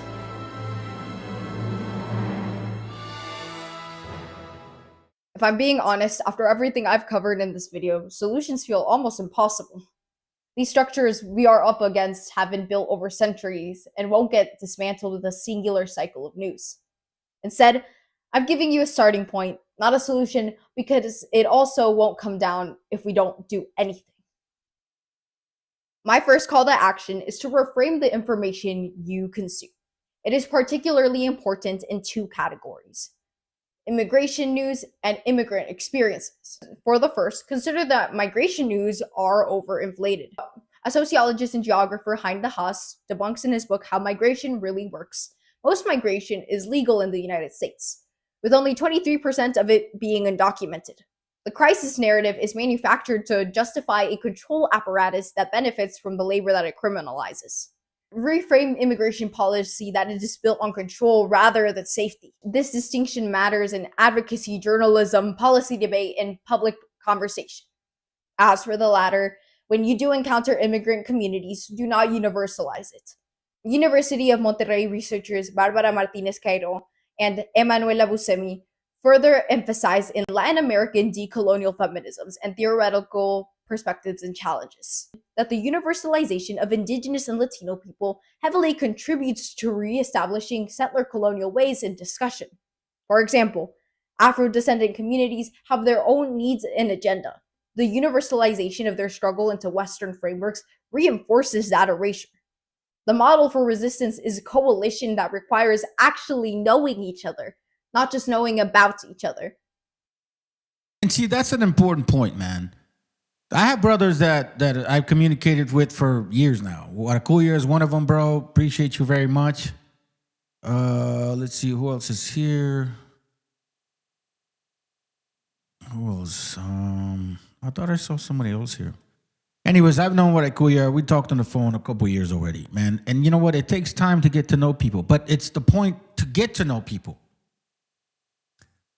And see, for you guys that like feel that, oh, but you can get personal with somebody right away. No, fuck no, bro. It takes time to get to know people. You can't skip the process. And all of a sudden feel comfortable and like, oh, I can just, no, you can't just talk to people like that. I don't know you, bro. You know what I mean? That you can change later on. You're married and your wife can change you in the way she fucking thinks. So that's why you have to be cautious. You get to know people. You express certain things you hold back. You know what I mean? I get it, bro. That's just the way people are. But you still have to get to know them. And you have to give them time as well as they got to give you time. And you can't force people to fucking like you or want to be dealing with you the way you want to be dealt with. They don't work like that. People have their space, their circle, or what some people call square. I call it circle. They call it squares, you know, like the 5%ers, whatever. I'm like, yo, I got my personal square, my personal circle, like, you know, and I'm going to let you in here and now, every now and then. Certain things I don't like about you, I'm going to let you know. And if that bothers you, when I push back and say I don't like that shit and you get offended, then we were never fucking supposed to be friends in the first place. Stop being fucking emotional, bro. For real. Each community has its own history, its own needs, its agenda. Don't flatten that. My second call to action is to go beyond just being aware. In the research paper, Decolonization is Not a Metaphor by Eve Tuck and K. Wayne Yang, it is explained that decolonization has become a symbolic means because awareness has become normalized to be enough action. The same danger applies to anti-racist rhetoric. Naming xenophobia or white supremacy does not dismantle the structure on its own. Yes, be aware of this, reflect on that, and act on it. For example, Do not use dehumanizing language. You already know from chapter 3 how this works. Every time Why, when I first came out of these stupid camps, I was like, bro, you guys are so fucking negative trying to teach people that, like, oh, look at you in sin. Oh my God, you're so evil. You need to come to the Lord. Yada, yada, yada, yada, yada, yada. This is what camps did, man. They go out there and yell at you and shit. Nah, brother. Nah, you see, you and sin. Look at you. You dyeing your hair, brother. Oh, shit, brother. You over here dating a white woman, brother. Look at you, brother. You're in Christianity, brother. You're a demon. Just yelling at him. And I'm like, you can't talk to Rasta like that. We've been destroyed spiritually and mentally so fucking long that by you yelling at them, they're just going to close up. That's what they're going to do. They're going to close up. They're not going to expand. They're not going to open up. You know what I mean? Because we've been bombarded with shit so long that as soon as we start hearing that negative talk, I don't want to hear it. This is important.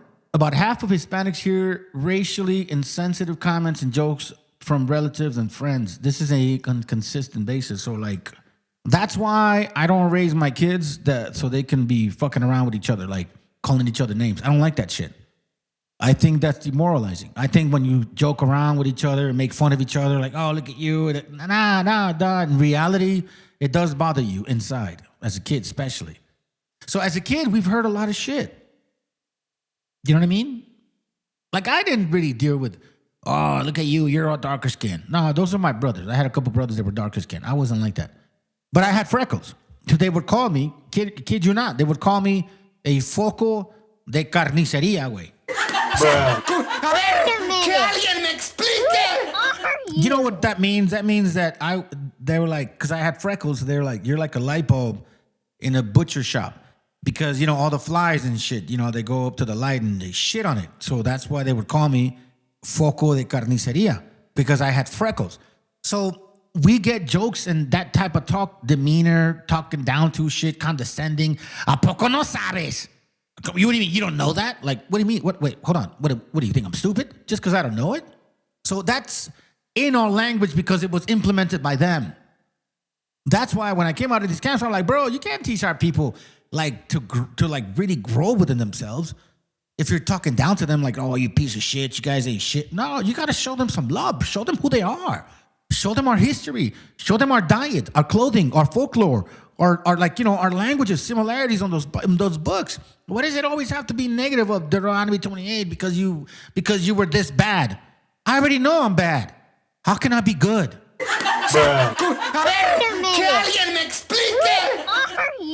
This is what it requires, family. You need to get out of your own fucking shithole shell. You use illegal as a noun for a person. Every time you joke about border hoppers, you are contributing, even in a small way, to the normalization machine. You are not exempt from the cultivation theory just because you know how the theory works. And American Joto, American Pocho, or American whatever the fuck you are, American Honduran, whatever. You're not a Cholo, homie. You're an American Honduran, so-called, that voted for Trump. And now you're like, oh, well, I'm cool, man. I got my followers. Look at me going skiing. Oh, my God, I'm living the white world.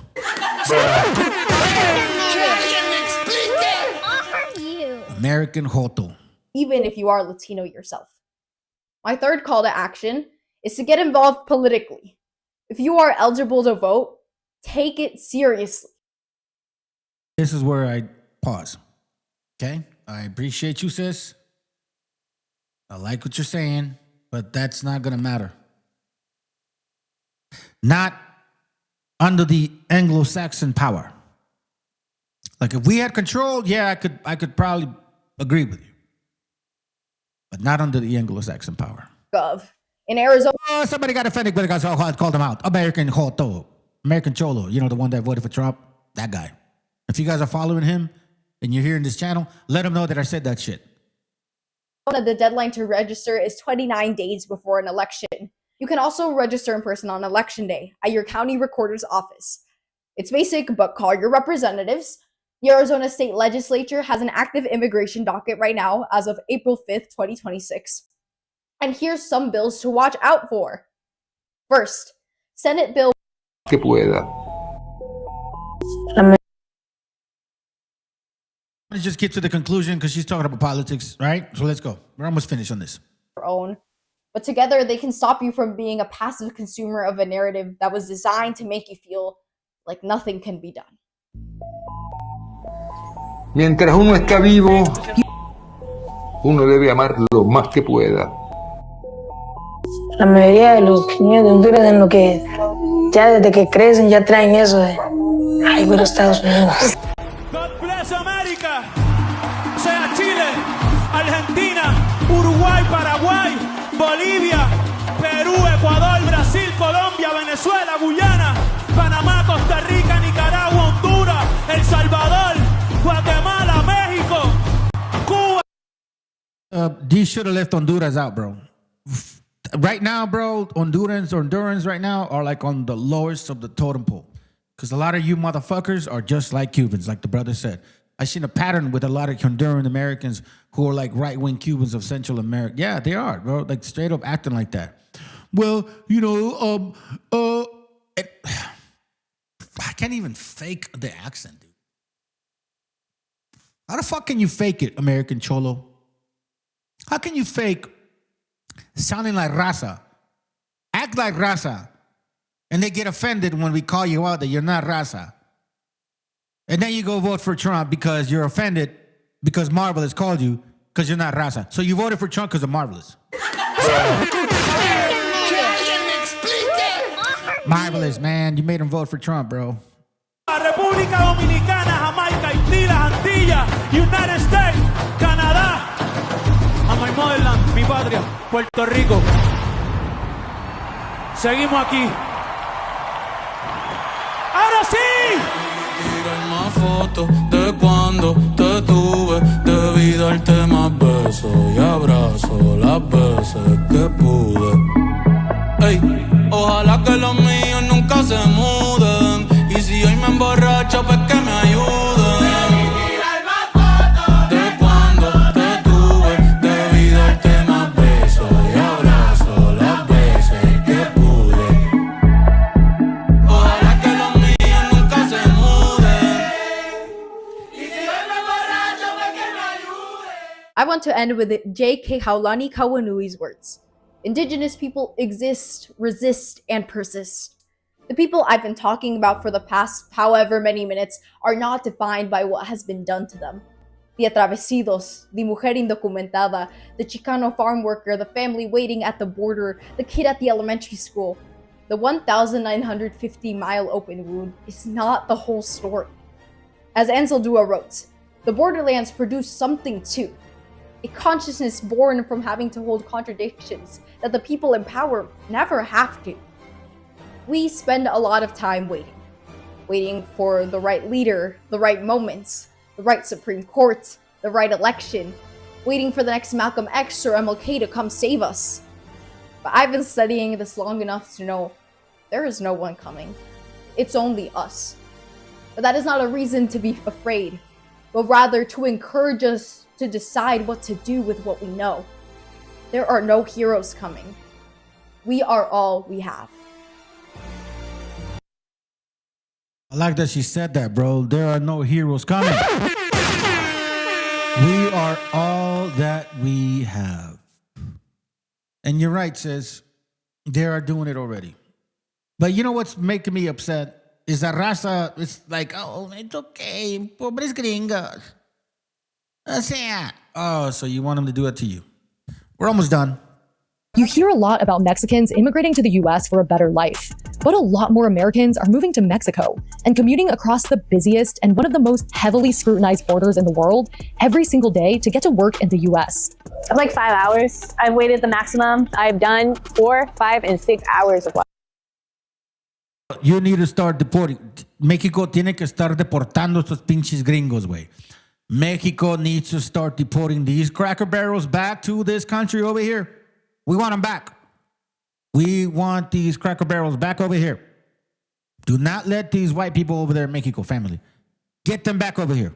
I wake up, my first alarm I think is like 1:15 a.m. Just have a better life here. The American dream is to come to the US, and then mine is a reverse sueño to come back here and experience all the beautiful things that the city has to offer. The number of Americans. So they wanted you out of their country they wanted your food. Now they're in your country and you're okay with it. You Mexicans are stupid, bro. Americans living in Mexico and crossing the Mexicanos son estúpidos, güey. ¿Cómo pueden dejar esta madre, cabrones? No sean mamones, cabrones. border regularly to work in the US nearly tripled in 20 years to about 32,000 in 2020, the most recent data available. While the number of workers born in Mexico doing the same commute declined 23% to more than 55,000 in the same period. Of those around 88,000 border commuters, the largest share, about 40%, lives in Tijuana, Mexico and works in San Diego, California. They mostly cross here at the San Isidro border crossing, which processed more than 48 million crossings in 2025. That's nearly double the second busiest border crossing in El Paso, Texas. The commute has only gotten slower and more painful, as the US-Mexico border has become one of the most policed and scrutinized in the world. After all, controlling the flow of people, drugs, and goods through this border is one of this administration's biggest priorities. I've had to quit a lot of jobs because of living in Tijuana. Yeah, I was late so many. No. México, por favor, mexicanos de México, no sean pendejos, güey.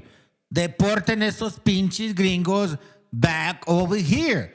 Now they're upset with the shit that they voted for. They voted for trompetas. Now trompetas don't, it's putting the squeeze on them. Oh, well, I want to go to Mexico with I want to be around Mexicans, but I don't want to hear mariachi. I don't want you guys to play music after 10. I want my tacos not so spicy. Shut the fuck up. Bro, listen, America. All America. I'm talking about all America. Deport these crackers back to North America. They don't get, no. They don't get to enjoy this shit. Seriously. Look at this fucking hypocrisy, bro. This is why you guys are so weak, Cracker Barrels, Edomites. You are so weak.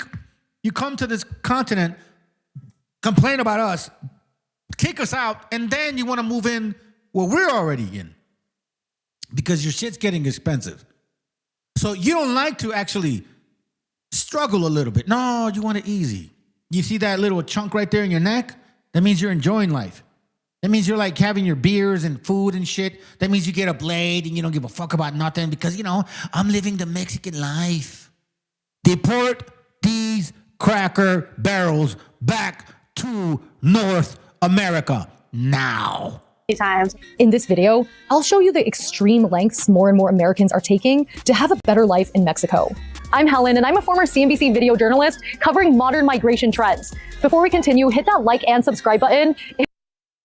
Hey, listen, Asians, y'all need to go back too. I don't give a flying fuck, bro. Listen, you guys are the same shit. Let's go. It would really support me in making more videos. That's crazy. 2 million Americans living in Mexico because they can't afford to live here. That's the American dream under capitalism and really nothing else. If you haven't already, make sure to like and subscribe with all notifications. Hype up the video. Let's get into it.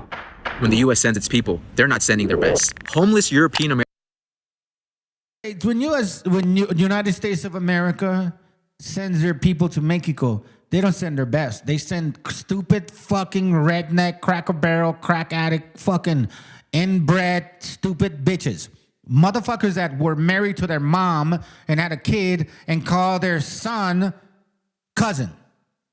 Americans are becoming a phenomenon in Mexico. Check out this video. La CDMX ya está muy gentrificada, ya tenemos vagos gringos. I've been on the road fucking over 500 days over some bullshit in my fucking own country. Here is another instance of a European American opening doors for Mexicans at an Oxxo store in Mexico to get a little bit of money. And then here's another instance of a European American woman asking for 50 pesos in Mexico City. There's also been reports of a large number of homeless European Americans in Puerto Vallarta, and Cancun, and Mérida, and basically all over Mexico. And from personal... You see the downfall of the Cracker Barrel Nation? I have made you small among the heathen. You are greatly despised. Behold, I have made thee small among the heathen. Thou art greatly despised, Obadiah 1 and 2. The pride of thine heart has deceived thee. Thou that dwelleth in the cliffs of the rock, meaning somebody that just doesn't take anything for granted. Just lives life like the way they want to. Morenos and Glangelos both misled by their own people. Damn right. Experience when I go to Mexico City, yeah, for whatever reason, there's a lot of homeless European Americans. It's so bizarre. Like, I understand that being homeless might be like a culture thing in the US. I think California alone has like 180,000 homeless. And I know it's a really big problem, but supposedly Americans immigrate to Mexico for a better life because they can't afford to live in the US. And somehow many of them end up homeless in Mexico too. But there you have it, guys. Homelessness is becoming such a big problem in the US that it's starting to spill over into Mexico. These Cracker Barrels right now. Who says deport these Cracker Barrels right now? Please. Come on, Mexico. Come on, Mexicans. Raza, ¿qué les pasa, güey? ¿Qué les pasa, güey? ¿Qué nos pasa? ¿Qué nos pasa? A ver, que alguien me explique. Que alguien me explique esta pinche estupidez, cabrones. ¿Cómo pueden dejar que estos pinches europeos estén ahí robándoles todo lo que tienen? No entiendo que alguien... A ver, que alguien me explique. Let me know what you guys think. Insane. What I think is that working Americans, they can't even afford to be homeless in their own country anymore. Let that sink in. Good morning from Mexico. Come with me to pay my water bill. Our water bills are distributed to our door by the building super, and then we just come down to the OXXO, and the OXXO is a centralized payment place. So let's go. If you've never seen me before, my name's Meredith. I'm exploring life outside the United States, and I'm currently in Playa del Carmen with my 7-year-old. Del Carmen, now we know where she's at. Get rid of her. Deport her Cracker Barrel back over here. We need you, U.S. citizens, to come and work. We need you to work. Son. We need you to plug. We need you to work the fields. White people need you. We need you back. Come on, white people. We need you back. We're gonna bring you back. I know you're not gonna. I know you think it's funny, but no, we're seriously going to deport your asses back. You and your 19-year-old little daughter. And my 19-year-old daughter. By the way, don't be bringing no fucking anchor baby over here, okay? No anchor babies, fucking Cracker Barrels. We're going to deport you and your 19-year-old daughter back to the Americas, or to the North America, by the way. But please don't bring no anchor babies. We don't want none of those illegals over here.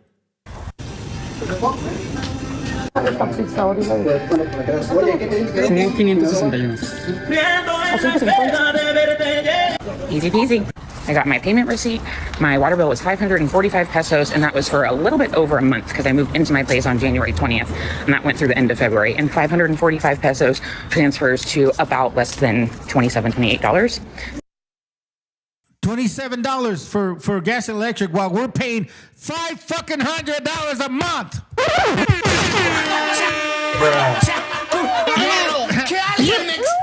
You want to know why I say that? Because I got my fucking bill today. $549.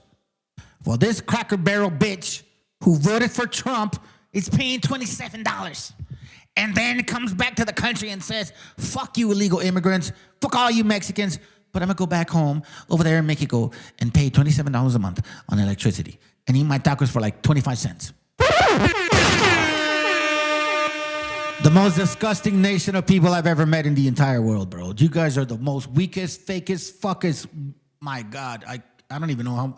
If I can come up with another word, I would do it right now, but I can't, so I won't. And now I'm just headed home, and I want to point out, they literally took this bill that wasn't mailed to me, was delivered to my house, and scanned it. The water account is in the name of the owner of my house. It's not in my name. I didn't need to set up an account. I didn't need a password to pay it. I didn't need a pass. This bitch is illegal. She's a fucking illegal immigrant. She's an illegal fucking alien. Bro, Mexico. Raza, are you that stupid? Pinche raza, güey. Son tan pendejos, cabrones. Los corren de aquí, güey, y los dejan vivir allá. ¿Qué les pasa, hijo de su madre, güey? Por favor. Somebody, please. A ver, que alguien me explique.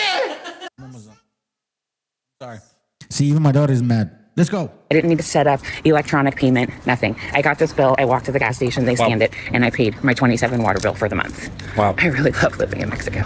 Simplistic. You really got to love that. MAGA spent... You really got to love that.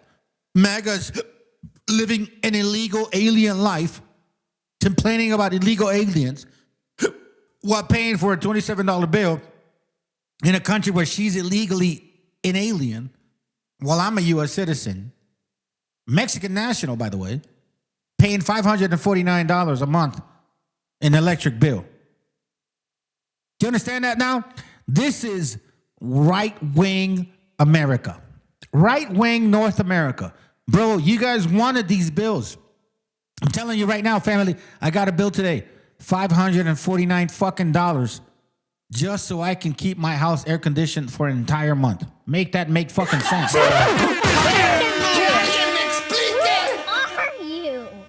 Well, this stupid fucking redneck Cracker Barrel over there, Mexico's enjoying her life, living illegally.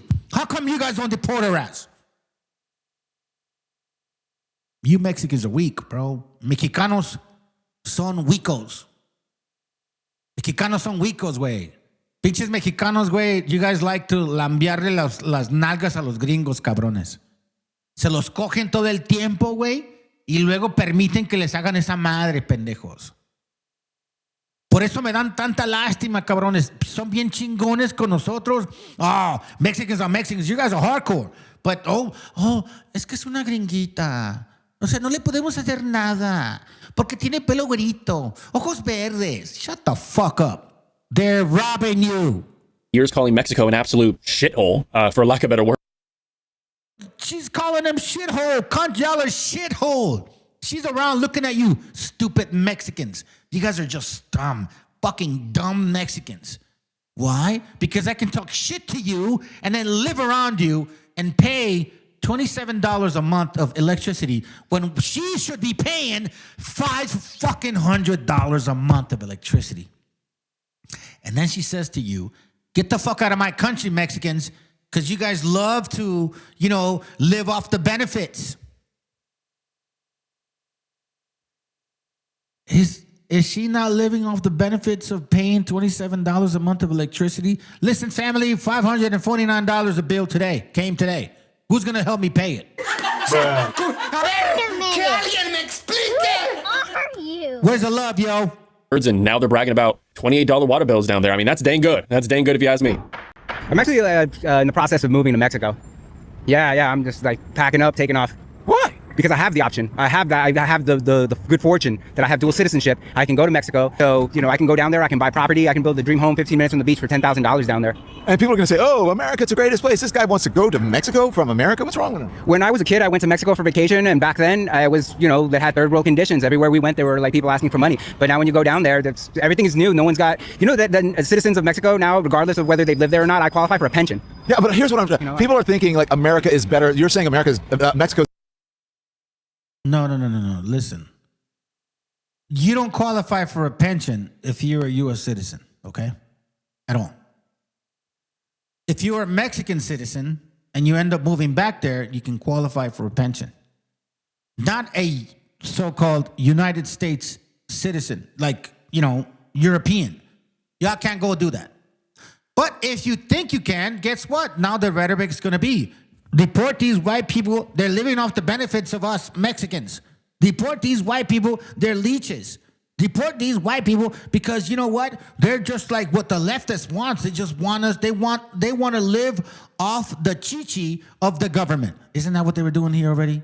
You see, family, how civilized were these fucking people? This is 1492 motherfuckers. These are the people that came in 1492 and told you, you guys were savages, you ain't shit, we civilized you. Now they're trying to go around hanging out with you and trying to tell you, oh, I'm sorry, we were savages, you were civilized, we just, can I pay $27 a month in electricity? It's better than being in America. Right now, as quality of life, yeah, I would say so, yes. Like if you go to places in the South, it's literally like a third world. And it's been that way for a long time, decades. You mean in the South? In America, yes. Yeah, I've traveled this country multiple times. I used to be a roadie. I toured with metal bands. I've seen this country inside and out more than once. Why do you say it's like third world? Because the conditions are like a third world. Things are dilapidated. People are living in broken down trailers. They're surrounded by garbage and debris and just horrible conditions. Their water is dirty. They don't have access to education. They live in food deserts. Super bad, like he's saying. And again, I'm not going to take it forward here, but building a dream house on the beach for 10 grand, that's pretty dang good. Or you could choose America and, stay here and rent a studio for $3,000 a month. Man, tough call. Which would you rather do? Dream house sounds pretty good right about now. Things that genuinely surprised me about Mexico City after living here for 5 months as an American. Part 2. Mexico has Costco and Sam's Club. I don't know why I thought they wouldn't. I don't know why I thought that was just a US thing, but they have Costco and Sam's Club. You can buy things in bulk. I don't know why that shocked me, but They have it. The architecture in Mexico City is as developed, if not more developed, than many parts of the US. They've got some European influence, they've got some modern buildings, they've got neighborhoods that are far more aesthetically pleasing than the majority of the US. Before moving here, I thought that all of Mexico looked like the small Mexican towns that I have visited with some of my friends. I thought that was all of Mexico. No. No, no, no. Even this building that I'm across from, it looks like one of the skyscrapers from like Seattle. The neighborhood called La Roma is giving Brooklyn vibes. It is not giving the vibes of a Mexican neighborhood that Americans would assume. It is hip, neighborhood that never sleeps. It's got the bars, the clubs, the cafes, the restaurants, the boutiques, the artistry is just, it's insane. That is La Roma. It's also extremely touristy. Definitely gentrified, but very Brooklyn-esque. Simple errands can take a long time. I just went to Tienda CHISME for some groceries, but they didn't have everything I needed, so I also needed to go to a bodega close by. But they also didn't have everything I needed because there is a shortage of tomatoes right now. And they're also ridiculously priced right now. If you know, you know. Tipping culture is very different here. My boyfriend keeps telling me not to tip everywhere I go. Don't know why. He has his reasoning, but you tip a little bit here for the cashiers, you tip for... You see what I mean? You see how they treat you? Ya ven cómo los tratan pinches mexicanos pendejos, güey. Oh, no, es que los gringos son buena onda, cabrón. Nos trajeron la civilización. Shut the fuck up, bro. They're laughing at you guys. What the fuck, bro? Are you Mexicans that stupid? Please, somebody tell me that Mexicans are not that stupid. Mexicanos, no me digan que son tan estúpidos, güey. No son tan estúpidos, cabrones. Se están burlando de ustedes, pendejos. Come on, man. Crackers want that free healthcare coming up, bro.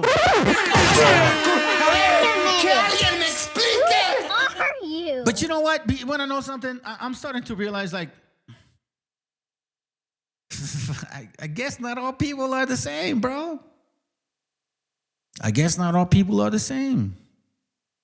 We got a bunch of stupid raza living down there. It's like Salome say, what up, brother? Good to have you. I know, están bien pendejos. Ay, pero es que no los ves los ojos verdes. Es que no le ves el pelo güero. Déjalos, pobrecito. Bro, if they had a chance, they would deport you out of your own country. They've done it once, they'll do it again. Some typical things that you would assume, but then other things you don't tip for, and you tip significantly less than in the US. Tipping as a whole. Hey, I don't like these cracker barrels like her, bro. Trust me. I used to have girls that liked me like that in high school. I fucking hated them. I've never been attracted to white women, like that kind of white woman. Never. I like light-skinned girls. Raza, light-skinned girls. But not that kind of white. Let's go. International Airport, and I told you that one of my many enjoyments was watching MAGAs have to wait in that long-ass line to return to the U.S., and when they get to the front counter, they're told that their immigration paperwork isn't in check, and then they're sent way down there to the immigration office to get that paperwork in check, and by this time, their blood pressure is through the roof. Now, they're not concerned about the tax that they have to repay, that they already paid, which is typically about $40, but they're more concerned. What up, brother? Good to have you.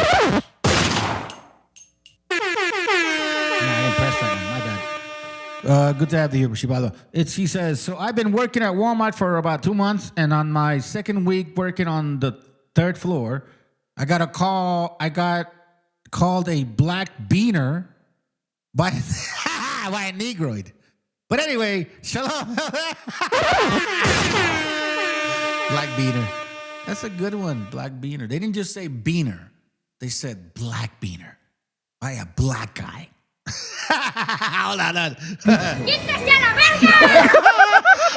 That's what I say to that. Concerned about the crunch time, because if they don't have this paperwork in check, they're not boarding. Like always, since my flight is delayed 2 hours from Guadalajara, Jalisco to Las Vegas, Nevada, I thought I'd stand around and just fish, waiting for a MAGA to be sent down to the immigration office, so you can see firsthand how upset they get when their white privilege here in Mexico is revoked. When it happens to Mexicanos who are traveling back to the U.S., it kind of sucks because they get caught up in the system. But when it happens to those peeps right there, it's kind of like an eye for an eye. That's totally fair. I mean, honestly, that's a good little bit of irony. I mean, they voted to build a wall, essentially, right? You know, MAGA, and now they're stuck in Mexico customs. I mean, you love to see that. I'm not like, oh my gosh, the phone bill's due. I don't know how I'm going to pay for it. Yeah, those days are gone. Amy McKeffey lives in Tijuana, Mexico, and works in San Diego, California. She's a warehouse. See that face? Whoever is young enough to join the immigration department in Mexico, do me a favor. Make sure you remember this face. and fucking deport her fat ass back to this country. We need her to plug some vegetables from the fields. No, no, no, no, white woman. You are going to work your ass off like your Anglo-Saxon forefathers said you should. You need to deport this white bitch back with all her weight and everything. Please deport her back. Anybody joining the immigration over there in Mexico, do me a favor. Don't forget this face. Do me a favor, please. She's in Tijuana. Deport her fat ass back. We need her in the fabricas and shit. We need her in the fields. We need people like them to do what the people were doing here that they got rid of, because that's what they voted for. A stock clerk in her 40s, who's among the growing numbers of Americans living in Mexico and crossing the border regularly to work in the US. That number nearly tripled in 20 years. Here's why. In San Diego, she paid $1,200 per month for a room in a house with 4 other people. In Tijuana, she pays about $400 per month for a 1-bedroom, 1-bathroom apartment. Every day, Amy Ubers to the border, crosses on foot, and then, like many commuters, takes the San Diego trolley to work. When I was living in San Diego, it was a constant. I was always worried about my car breaking down. I was worried about having gas to get to work. I was trying not to get in debt. I was trying to live in the bare minimum, and I couldn't do it. Vered Familiar is a 27-year-old Mexican-American safety technician at a shipyard in San Diego. She was paying $2,100 for a 1-bedroom apartment in San Diego. Hey. Vered grew up in Tijuana. She moved back in 2026, now paying $550 for a 5-bedroom house, though not necessarily in the best area, about 10 miles from the border. She looks very white, so now deport her ass back too. This is living just a couple miles from the border back in 2022, paying $450 for a 2-bedroom house. Wow. But now she's been priced out of that area. If I was 10 years younger, I would definitely join the immigration customs in Mexico and target white people to deport you fucking bastards back and deport you back again and again and again. Because I know you're going to try to come back again, so I'm going to have to be like, I know who you are, you fat bitch. I've caught you before. I know who you are, you white cracker devil. Due to gentrification, partially fueled by foreigners moving to Tijuana. The largest share of border commuters living in Mexico is based in Tijuana. They're taking advantage of job opportunities in San Diego while also escaping its cost of living. With a GDP of $267 billion in 2024, San Diego's economy is larger than 20 states and some countries. But San Diego is also repeatedly ranked as one of the top 5 most expensive cities in the US. The typical home value has soared more than 60% in 8 years. I'm originally from, I was born in Guadalajara. I came here to the States when I was 7, 8 years old. Well, my parents brought me. And we moved into Oceanside, which is North County of San Diego, okay? We used to have a house over there in the east side. Lost it for whatever reasons, long story. Now, if you try to buy a property in San Diego, a 4-bedroom home in Oceanside is going to cost you like $900,000. It's $800,000. And then Sanitas, 1.2, Carlsbad, 1.3, San Diego, a lot, Chula Vista, 1 point something. It's ridiculously expensive. That's why I live north of that area. But it's still expensive there. Like, it's expensive. Look, I just told you, I got a bill today, $549 of electricity. $549. 1 month. The last bill last month was $400. I thought I used less electricity or energy this month, and it cost me more. You guys think like, oh no, things are good. No, you see, the problem is with you motherfuckers, you just want to close your eyes and be like, no, it's not happening. This country's not over. No, we're still the greatest. We're white. We're white. And we love Trump. And you Mexicans that voted for Trump, you're like, somos güeros. Y adoro a trompetas. But your bills are like, fucking expensive. Seriously, bro. I don't know why you guys don't even realize it. Like, this is it. That's it. We're at the end of the road in this country. That's why when the brother said here, I'm going back to Mexico, guess what? I'm going there too. Now, we're already planning, bro. I'm already doing stuff, making moves. I'm already doing it. That's why I say, and I haven't told my son, but I would be like, bro, join the immigration customs department so you can deport all these fucking white people out of Mexico. Just get rid of them. Send them back to their parents. Send them back to the North America that they love. To nearly $1 million by They said that we were third world. Like, all of a sudden, white people want to live in a third world country. 2025. The typical rent has increased about 50% in the same period. This is the average rent of a one-bedroom apartment in San Diego. In Jeez. Tijuana, it's around 4 times cheaper. Over the past decade, home prices have more than doubled in Tijuana, becoming increasingly unaffordable for Mexicans. On a recent trip in February, I didn't find the pricing in popular areas to be that much cheaper than in San Diego. But I did think Tijuana was a lot trendier than I remembered it to be 20 years ago. Tijuana has consistently ranked as one of the most dangerous cities in the world because of cartels fighting to control lucrative smuggling routes into Southern California. But the city is becoming You know what's so funny? Do you all not think that they're doing that here in San Diego too? People fighting among themselves to have the smuggling routes. Oh, but no, Mexico, Tijuana is so dangerous. That's why I want my white ass to live over there, because it's so dangerous, but it's so inexpensive. So you're willing to risk your life for a $27 bill. Is that what you're saying to me? Cracker Barrels. increasingly known for its trendy cafes, craft beer, innovative food, art scene, and modern high-rises. Absolutely insane. You know, it really is smart to do something like that. Come back and forth, work, live there. It's, I'm sure, a slightly grueling process, but I mean, it's a lot better on your bank account than doing the opposite, like they said, you know, multiple thousand. I don't blame you, sis. That's why Obadiah 1 says that. It's like, y'all are greatly despised, bro. Obadiah 1 and 2, behold, I have made thee among the heathen, thou art greatly despised, because you don't even fucking pay attention to the disgusting shit that you guys leave behind.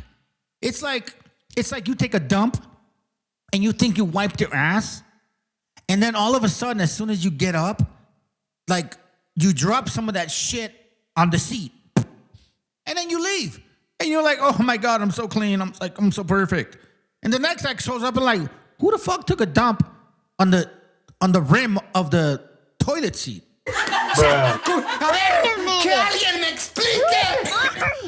Oh, that's right. European Cracker Barrels that claim to be Americans today. Like these fat fuckers right here. This ugly bitch right here. Like this one. I got no love for you motherfuckers. You want to know why? Because it was people like you that voted for Trump and got a lot of my gente really fucking hurt. Separated families and took their children away. You think I have any fucking compassion for you? I hope you get deported in the most horrible way. Back to our land over here, because we need you to start working the fields and getting a factory. Let's go, white people. Let's go to work.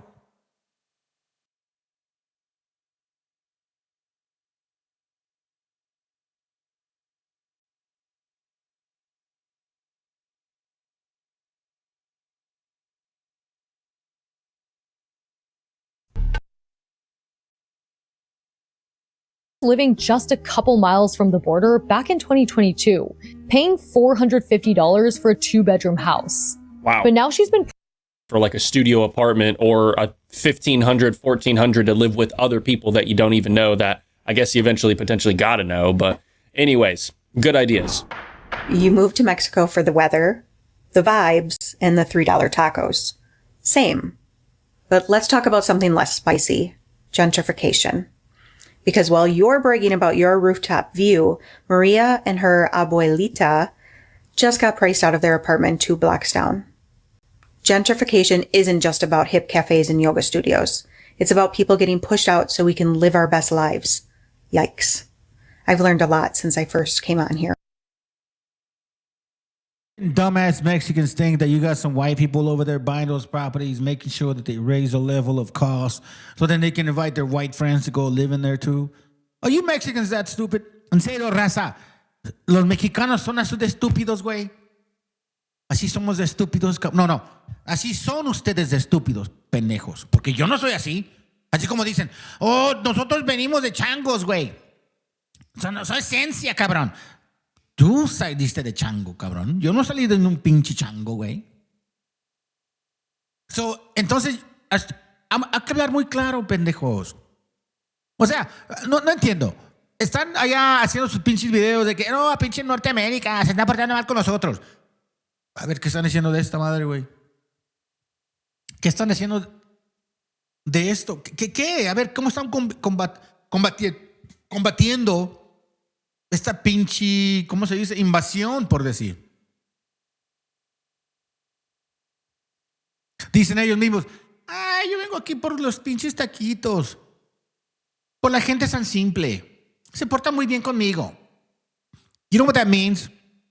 That means they like being around you guys because you're simple, because you're weak, because you're dumb, because you don't say shit, because you're too afraid to say shit to them. That's what they mean. Me gusta estar aquí en México porque no me dicen nada estos pinches mexicanos. Tienen miedo ir a les tienen esa.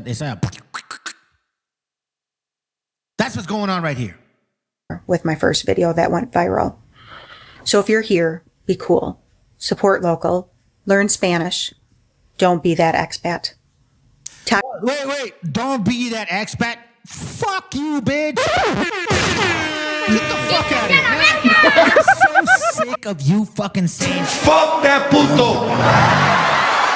Fuck that puto. Don't be that expat. No. Don't be the illegal alien. The white Anglo illegal alien in another fucking country.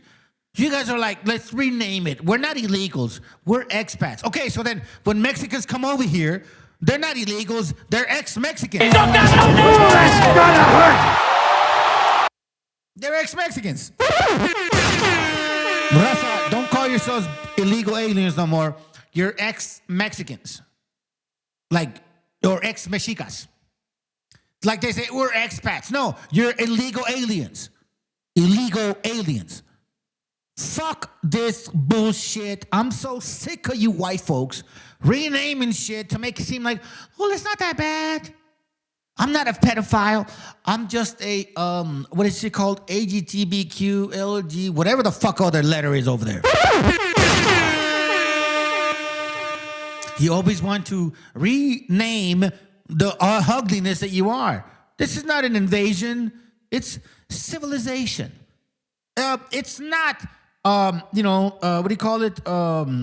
Genocide. It's what do you call it? What's the word that they fucking use? I can't even remember that word. But it's, anyways, you get the point. I'm an expat. Or expat. No, you're an illegal alien. Illegal alien.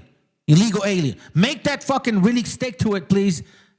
Fuck your expat bullshit. You're an illegal alien.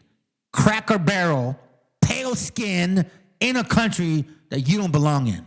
Tacos are for everyone.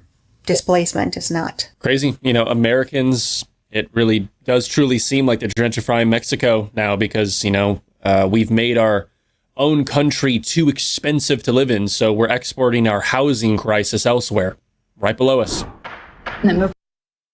People are a plague, my friends. You guys are a fucking plague. This is what I realized. White people, Europeans, not the Europeans over there, the ones that came here. They all of a sudden want to claim to be American, right?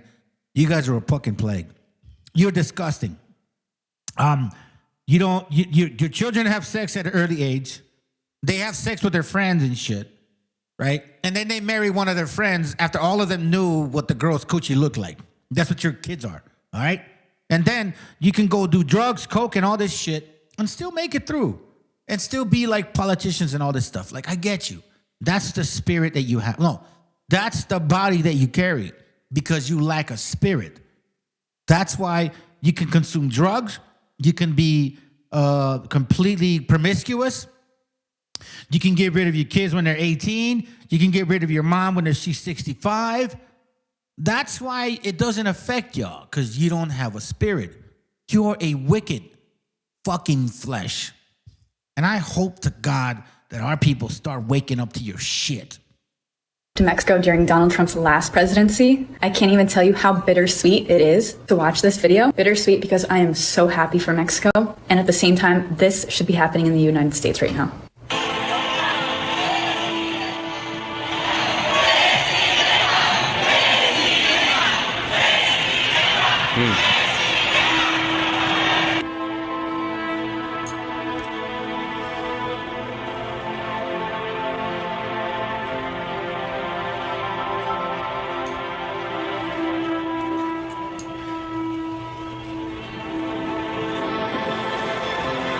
The people of Mexico are shouting Presidenta for the very first time in Mexico's history. And not only that, they had 133 Indigenous women up there representing, cleansing her, and honoring her.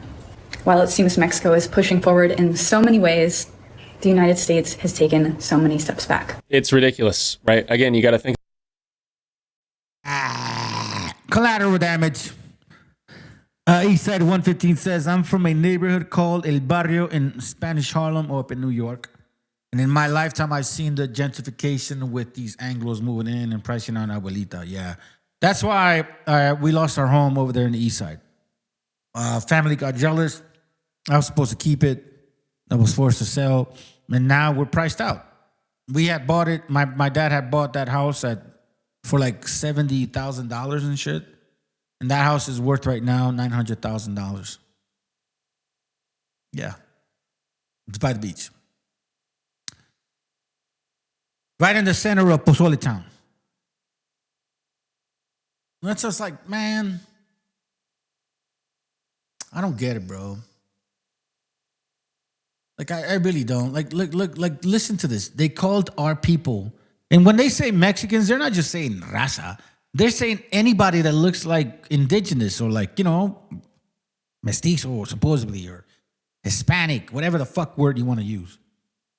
They say we're third world. There's a saying, if you import the third world, you become the third world. Who are we importing from the third world, though? Who's importing anyone's? Mexicans, you see that? Mexicans.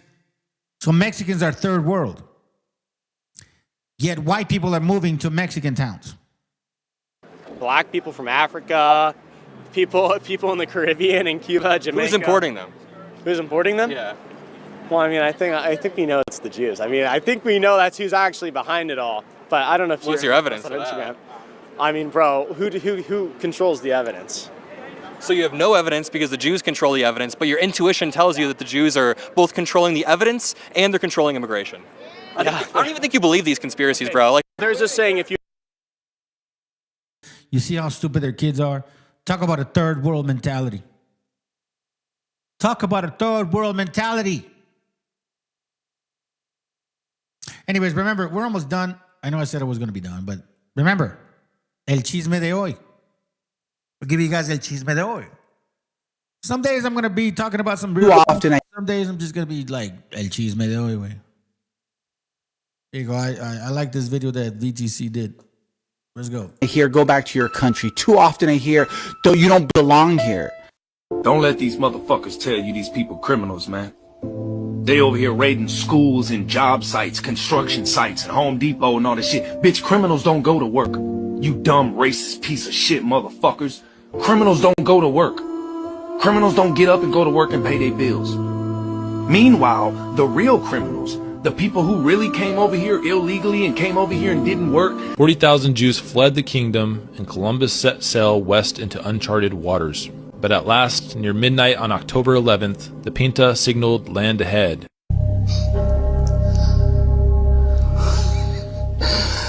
I love every minute of it. Too often I hear every minute of it. Shut your ass up. All right, I'm going to finish it with this video, fam. It's not really like anything that we're going to say. But I thought it was cool, man. Thought it was cool. Check this out. All right, let's enjoy it. And then we'll call it a day. I got another class coming up. I already showed you guys. This is going to be the fire one right here. Ezra Apocalypse. Okay? It's going to be fire right here. I got some real good documentation on it. I got some new books for y'all. And we're going to question the whole Jesus concept. I questioned it before. We're going to do it again. Enjoy the video. Hold on, what's going on?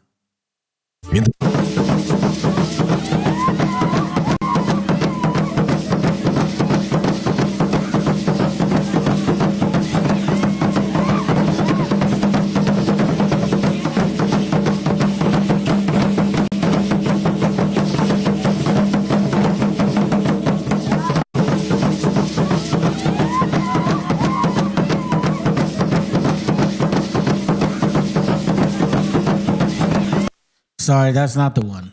Thought I had a long one. Hold on.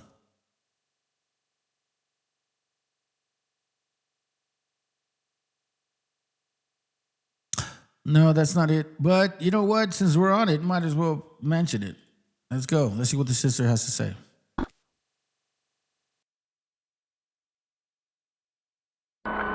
Mexicans are from Aztlan. Mexicans are from Turtle Island. Mexicans are native, not illegal. Their ancestors are the Aztecs, the Mexicas, who migrated thousands of years ago from the U.S. region in Aztlan down to Mexico, to Tenochtitlan, Mexico City. There was no border here until colonizers arrived, until pilgrims cut through the land, through our land, to create an illegal border. Our ancestors have been migrating for thousands of years across freely. Mexican people and their ancestors are not the first natives to migrate in and out of the U.S. region. Most tribes have migrated around the American continent. Mexicans don't need citizenship, don't need papers. We have native blood. Land back.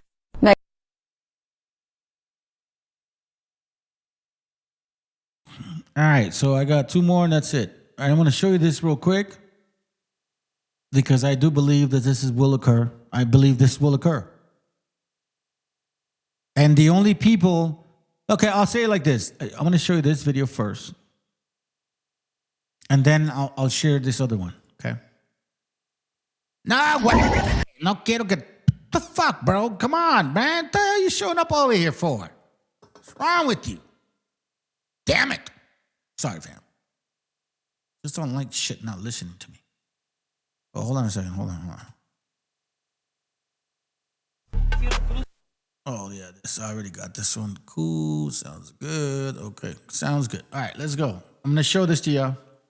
Ahorita con esto de los aranceles, raza, que se preocupen los americanos, porque nosotros los mexicanos siempre hemos sufrido y nos vale madre. A nosotros nos vale madre echarle agua a los frijoles y seguir sopeándole ahí con tortilla, nomás así nos vale madre.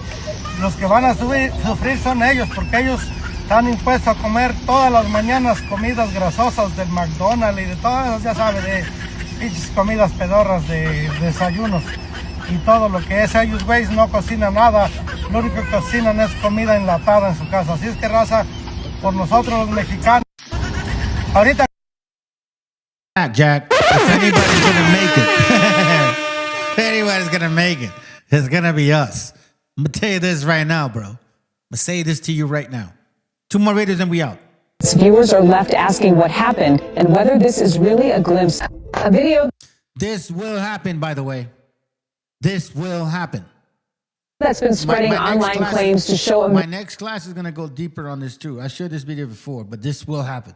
Viewers are left asking what happened and whether this is really a glimpse. A video that's been spreading online claims to show America in the year 2050, and it's got millions of people questioning reality. In the footage, a man who says he's a time traveler approaches what he says is the White House. But it no longer looks familiar. Instead of the bright, iconic building everyone knows, the columns are cracked, the windows are broken, and it looks like an old abandoned structure. He steps inside what used to be the Oval Office, and all that's left is dust and empty rooms. The same clip then shows a highway that used to be busy with cars. Now the pavement is cracked with tree roots pushing up through it, and rusted, abandoned cars line the road. He also walks into a Walmart with empty shelves and faded signs, while outside the parking lot is overgrown and looks like a wasteland. But the most shocking part is what he claims is the Pentagon, once a symbol of U.S. military power. In his video, it looks like burned out ruins with blackened walls, broken windows, and a torn American flag still hanging. And he used live streaming to recount the authenticity of his journey. As he walks through debris-filled offices in dead silence, viewers are left asking what happened. That will happen. So will this. It's biblical.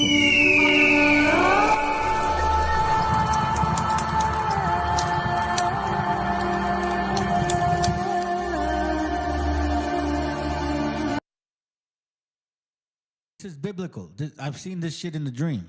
I've seen the bombs. I've seen them come down. I remember praying. I had like 4 dreams in a row, 4 or 5 different days. And each dream was like a piece of what was going to occur. It wasn't all in one dream. It was like portioned in a 5-4 dream, or like 5-4 day process.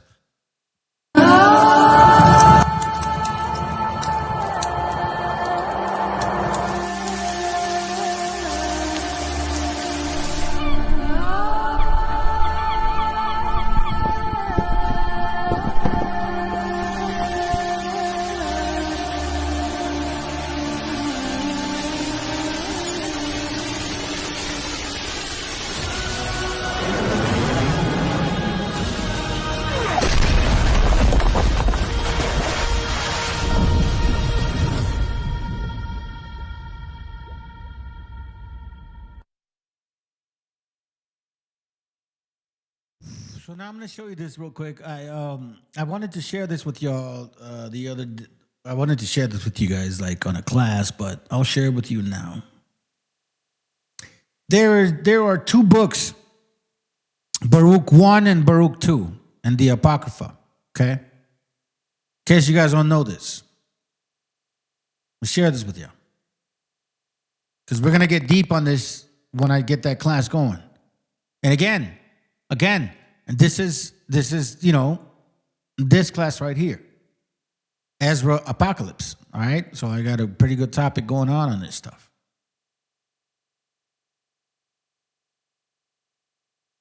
So Baruch, there's Baruch 1, which you guys are probably familiar with. All the Bibles have it. At least King James and the older ones do, for the most part. Baruch right here, right? It's 1, 2, 3, 4, 5, 6. Okay? Right? You see that. But that's not the only Baruch. There's Baruch 1, 2, 3, 4, 5, 6, and Baruch 2. Okay? Now, in Baruch 2, chapter 27, it says something very interesting. It talks about the plagues that are about to come. And this is where it gets interesting. Baruch 2:27, second Baruch, chapter 27, verse, I would say 2. In the first part, the beginning of commotion. This is where shit starts hitting the fan. Commotion. The second part, the slaughter of the great. The third part, the fall of many into death. The fourth part, the drawing of the sword. The fifth part, famine and withholdings of rain. So dry routes. The sixth part, earthquakes and terror. And we're seeing a lot of this stuff lately, by the way. The eighth part, a multitude of ghosts and appearances of demons. Now, in case you guys are not familiar, they're talking a lot about UFO shit, right? Like UFO stuff, you know, shit like that. The ninth part, the fall of fire. The fall of fire. How does that work? Demons, fall of fire, you mean like war? Bullets, bombs. And the 10th part, rape and much violence. We've seen that a lot over there in certain areas where they're fighting. Injustice and unchastity, like, aren't they like saying like it doesn't matter? They're distracting you guys with all a bunch of bullshit. Now here's where it gets interesting. The 12th part says disorder and a mixture of all that has been before. A mixture of all that has been before. That sounds like DNA stuff. And in case you guys don't know this happened before. Disorder and mixture of all that has been before. It happens before. It's happened before. Genesis 6. And it came to pass when man began to multiply in the face of the earth that the daughters were born unto them, that the sons of God saw the daughters of man, that they were fair, and they took them wives, all of which they chose. And the Lord said, my spirit shall not always strive with man, for that he also is flesh. Yet his days shall be numbered 120 years old, meaning there's a mixture of DNA here. Why? Because we see giants being born after that. And aren't we seeing this again today? DNA mixture, cloning, supposedly. DNA mixture, meaning men can make babies. Have you guys not heard that? Men are making babies now. I'm not kidding, fam. This shit is no joke. Men are making babies now. And I don't know. I don't know how to tell you how it's going to. I mean, I guess you could say I can see how it's going to end, but I can remind you of something that we went through. I can remind you of something that we've gone through. Deuteronomy 28:49 talks about that. Check this out, and then I'll finish it with a video, and then we're out. Okay? I'm 2.5 hours in. The Lord shall bring a nation, Deuteronomy 28:49, the Lord shall bring a nation against you from far, from the end of the earth, as swift as the eagle flieth. A nation whose tongue thou shalt not understand. A nation of fierce countenance, which shall not regard the person of old, or show favor to the young. I'm going to say this to y'all, and I hardly ever say this to you. I love my people. I love my gente. I love all you motherfuckers. I don't know why I do these classes. I never wanted to do these classes. I never asked God to do these classes. Like, that wasn't my intent. I asked God to forgive me for the shit that I done. And then he said, sounds good. You need to do these classes. I know you may think like I'm lying. I'm not. I was a bottom barrel alcoholic. I had lost my family. I had lost my kids. And I was tired of living that shitty life. And I just asked God, please forgive me. I'm sorry. I want my family back. I miss my kids. I was not a good dude. And I need your help. And he started changing me. It wasn't overnight. It wasn't in a year or 2 or 3 or 4 or 5. It was, this is a process. The man that I am today is nowhere near the man that I used to be 10 years ago.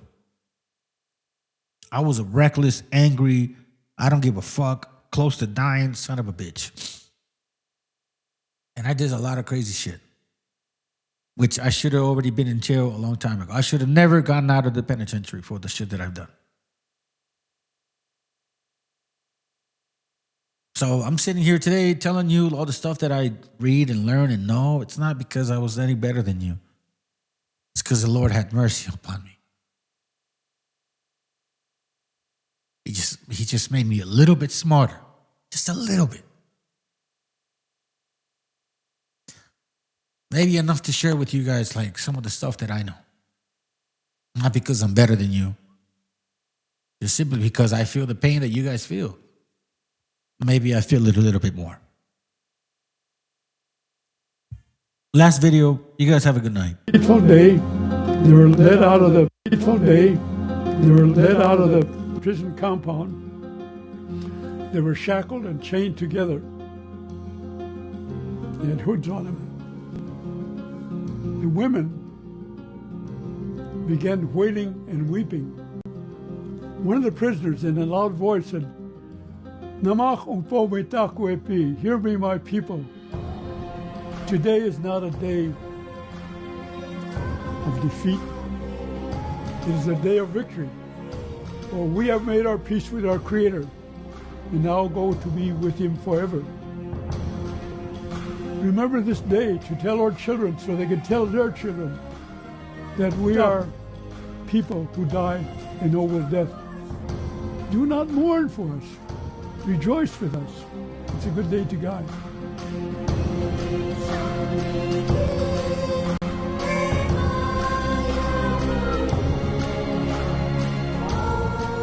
And then he lifted up his voice and began singing.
En la Plaza de Reyes, Black 50. Soplón. Yeah. ¿Qué vas a saber?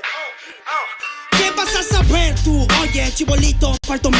Pulpín de los pulpines, batería de Rapunzel, de rapeos, de raptos, de lagartos en cuartel. Cualquier la pega de cruel con un viejo coronel. Soy flojo, se me antojó dormirme en el laurel. Elevé mi level con un label y un Faber-Castell. Ya un papel, lo empape con sangre de todo aquel que se jura Nobel y no ve mis trenes en la riel. What's so man? ¿Por qué no sacan la tablet? Juro por mis aguas que no te hablo por las powers. Soy chinchado neto, búscame por Pico Sour y te voy a meter al centro loco como Beckenbauer. Escúchame atento mi bro, que estamos rompiéndole en pro. El negro de Plaza de Reyes como siempre rompe de este micrófono. Que quiere meterle como yo pero no puede meterle taco bro. Si te pensaba que solo era un gallo, déjame decirle que se equivocó. Real motherfucker feeling on the street. Es el black shit, black sea metal de Plaza de Kings. Motherfucker, soplón.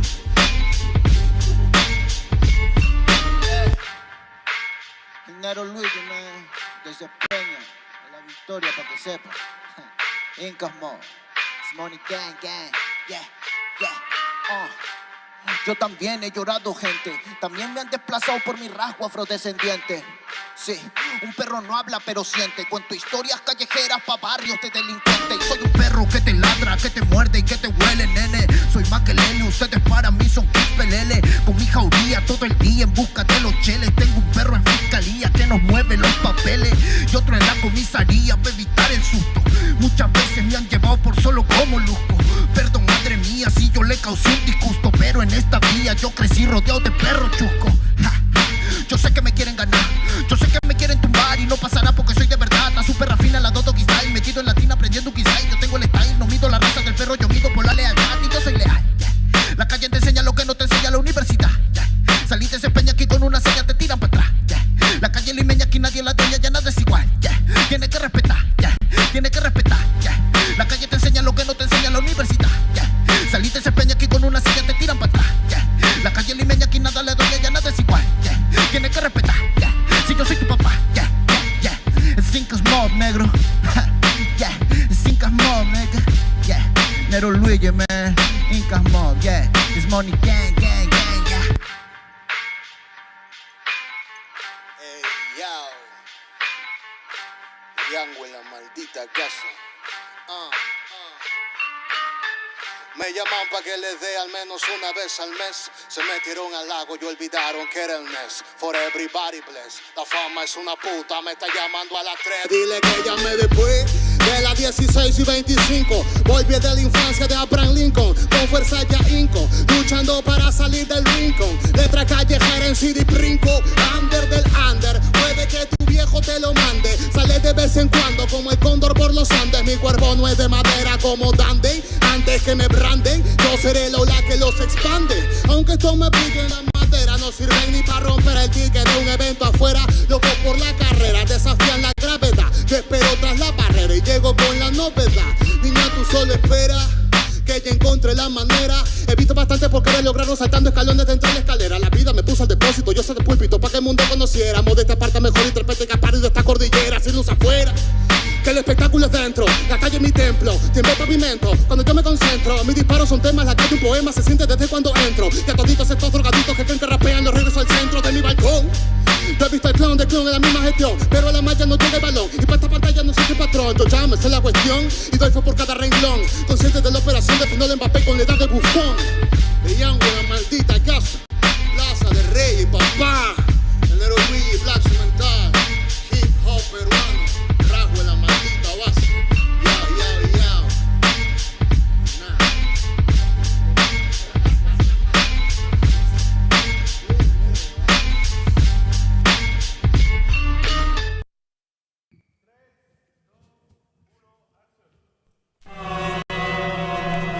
Yo, comentando, ¿qué dicen? Sí, ¿qué cuentan? Ya, escúchame. Ya, los medios cuentan que si hay libertad de prensa, la mordaz es cosa escasa y todos dicen lo que piensan. Y esa sutil es impresa y repetida diariamente tiene contenta tu mente con yo soy combate y fiesta. Presta el control, Tarantino no es tan gore como los crímenes de amor que a toda hora se nos muestra. Pues tal vez la es estrategia impuesta. Pánico en el público y manejarás el cuestapal. Político en vez de patrullas en vez de camilla para un hospital. Como si esa mierda de tombo no diera seguridad. No será casualidad que el otro dueño del canal sea el sobrino pero bueno de un primo hermano pariente papá. Que se nota el que no es noticia, su codicia se evidencia. Propicia violencia y plástico, panémicas, belleza. Fútbol, patriotismo, falso, culo, vasos de cerveza. Pele cáncer pa' tu mesa y el domingo en misa pesa. Sobre su cabeza pesa el atraso mental del pueblo. Oposición vendió trasero, dictador, grupo Romero. Pero se confundieron acá, la palabra es cruda. Autoeducación, mi camino se enfoca la lucha a través de cultura. Es como genera de uno, tal vez otro loco se suma. Ya saben, cortina de humo que explota la mina que mata la cuna. Primo, vengo que trate la friuna, no una pura canción de aventura. Así no censura, emite basura, no le conviene que sepa verdura. Hay extorsiones, violaciones, robo, llanto y más. Con tanto muerto el morbo están alimentando, ves no hay paz. Solo un odio contenido en milis para que vivan en la fantasía, algún día cambiará. Hay extorsiones, robo, violaciones, llanto y más. Con tanto muerto el morbo están alimentando, ves no hay paz. Solo un odio contenido en milis para que vivan en la fantasía, algún día cambiará. Sensacionalismo, amigo eterno de la prensa, el mismo que forjó al humano sumiso, callado y muestra. En el noticiero, en el artículo del diario, la vida de una bebé que poco invierte al vecindario. Sirven como fieles feligreses a oscuro intereses, mienten todo el día, crían, crean solo estupideces. La historia afirma, indica que siempre negaron información alternativa que todo pueblo merece. A cada instante pareciera su labor asesinar una memoria colectiva que hace una nación, con una prensa cómplice que juega con humor, desconociendo ese dolor que nos dejó ese dictador. Cortina de humo es su mejor función, para apartarte de la fuente harán de todo, pues miró hoy como venderte el culo de Sharon Stone, cagándose en tu derecho a la objetiva información. El narco, el almirante, el presidente, el congresista, algún ministro, algún delegado, de seguro es el patrón de ese periódico morboso y amarillo que al leerlo 2 minutos te vuelve en un show. Los medios son culpables, responsables de toda propaganda basura que te ofrece la TV. Pues será mejor que se autoeduque, pues my friend, porque el comercio de los medios te carcome hasta las 100. Hay violaciones, extorsiones, robo, llanto y más. Con tanto muerto el morbo están alimentando, ves no hay paz. Solo un odio contenido en milis para que vivan en la fantasía, algún día cambiará. Hay extorsiones, violaciones, robo, llanto y más. Con tanto muerto el morbo están alimentando, ves no hay paz. Solo un odio contenido en milis para que vivan en la fantasía, algún día cambiará. Que algún día cambiará. Que algún día cambiará. CPF.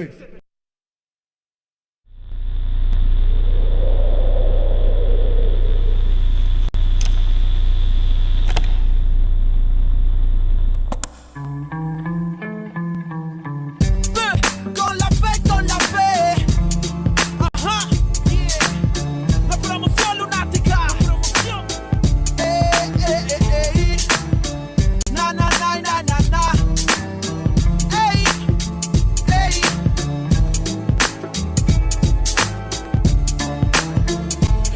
Pregunta dónde se quedó.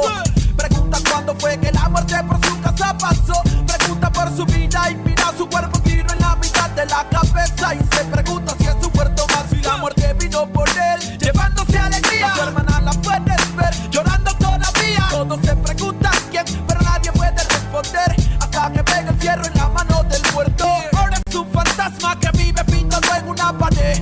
El mismo que anda penando en el barrio. No está tranquilo porque caminando con otro la ve. Por la que se mató sin pensarlo bien. ¿Y para dónde es que se van? Cuando por una tonta razón se van aquellos que más quieres. Pregunto para dónde irán. Es uno menos en el barrio y uno más para el recuerdo. De pocos a pocos mi gente se desvanece, pero casi siempre son los que no lo merecen. La muerte de un inocente, lo sabe la gente, pero nadie dice que él se lo llevó. Se rompió un corazón, lágrimas de madre, sangre en sus manos y no lo comprende el padre. Recuerda que la vida no tiene un valor y grita al cielo, mejor recógeme a mi Señor. Pase lo que pase hoy, siempre con la mente tu recuerdo en mi corazón te llevaré. Para donde quiera que yo voy, pienso diferente, y es que el amor ahora está presente. Pase lo que pase hoy, siempre con la mente tu recuerdo en mi corazón te llevaré. Para donde quiera que yo voy, pienso diferente, y es que el amor ahora está presente. Dime dónde están los que desaparecieron, los que no volvieron, los que de uniforme se vistieron. ¿Dónde están los que ya no están del soldado Juan, que una bala traspasó su cuerpo con el ruido olvido de una. Son historias como mi prima Gloria, que su cuerpo no aparece pero queda su memoria. Niña de 5 años que su aliento ya es agónico. Encuentra cuerpo pero envuelto está en periódico. La vida es una tumba que la suerte te depara. La muerte está en la mano de aquel hombre que dispara. Padre que espera a su hijo que vive en la urbe, pero al día siguiente lo recogerá en la morgue. Se cuentan horas, días y también los calendarios. Primo, nadie sabe si caerás en cementerios. Como mi amigo Mario que jugaba a ser sicario, hasta mató a su hermano y lo tomó como algo serio. Se cuentan horas, días y también las estadísticas. Para la policía un expediente más en balística. La lista aumenta y también el desenfreno, como aquel niño que golpeado en el hogar se siente ajeno. Le pone freno y toma la decisión, sacando la pistola de su padre en el cajón. Su lápida ahora pinta: hijo mío, te queremos. Si la muerte nos permite, algún día nos veremos. Pase lo que pase hoy, siempre con la mente tu recuerdo en mi corazón te llevaré. Para donde quiera que yo voy, pienso diferente, y es que el amor de ahora está presente. Pase lo que pase hoy, siempre con la mente tu recuerdo en mi corazón te llevaré. Para donde quiera que yo voy, pienso diferente, y es que el amor de ahora está presente. ¿Dónde van? ¿Dónde? Dime dónde van las almas que se pierden en el camino de la vida. ¿Dónde van? Dime dónde van. Que detienen pulsos, otros por impulsos para el diván. Penas que se cuentan en la esquina, cuidado con la neblina que la muerte se avecina por la acera. Joven estudiante muere en una balacera. Otro lío de pandillas que en el diario aparecerá. La vida se desaparece como el humo de un cigarro. Loco disparando desde un carro. Otra vida que se pierde bajo el cielo gris. No se puede ser feliz cuando gente muere en un desliz. Como Marco que soñaba con ser narco, viajar en barco y olvidarse de las penas en su cuarto. Pero cada vez que parcha ya se siente harto. Y su corazón marchito marcha para el infarto. Almas en oferta como Berta. Que se acuesta en una cama pero en otra se despierta. Son 14 años y ya perdió la niñez. Que desaparece un viernes y no regresa en 2 o 3. Coleccionando amores sin importancia a los rumores. Malos menores sin temores y sin valores. Deambulando en cada city, con el futuro a convertirse en un graffiti. Pase lo que pase hoy, siempre con la mente tu recuerdo en mi corazón te llevaré. Para donde quiera que yo voy, pienso diferente, es que el amor de ahora está presente. Pase lo que pase hoy, siempre con la mente tu recuerdo en mi corazón te llevaré. Para donde quiera que yo voy, pienso diferente, es que el amor de ahora está presente.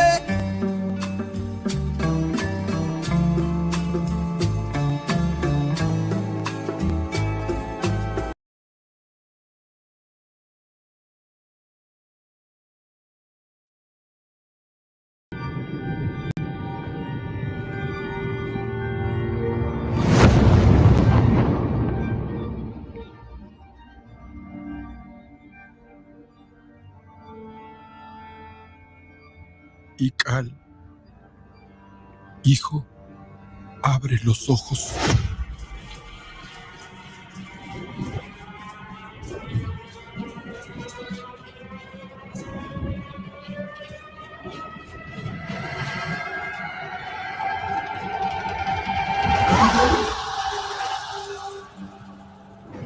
Tu cuerpo se queda con nosotros, pero tu espíritu debe seguir.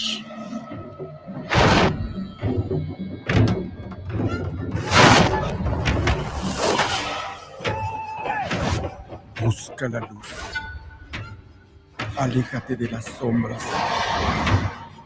Deja que nuestro dolor sea tu fuerza. Desde aquí iluminamos tu camino.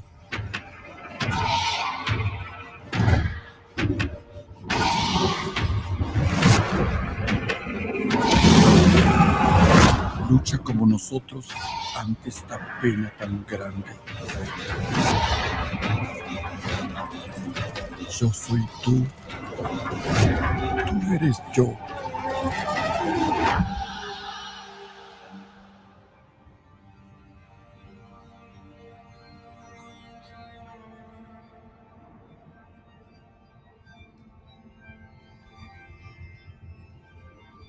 La muerte que hoy nos separa, mañana volverá a unirnos. Eres libre, hijo.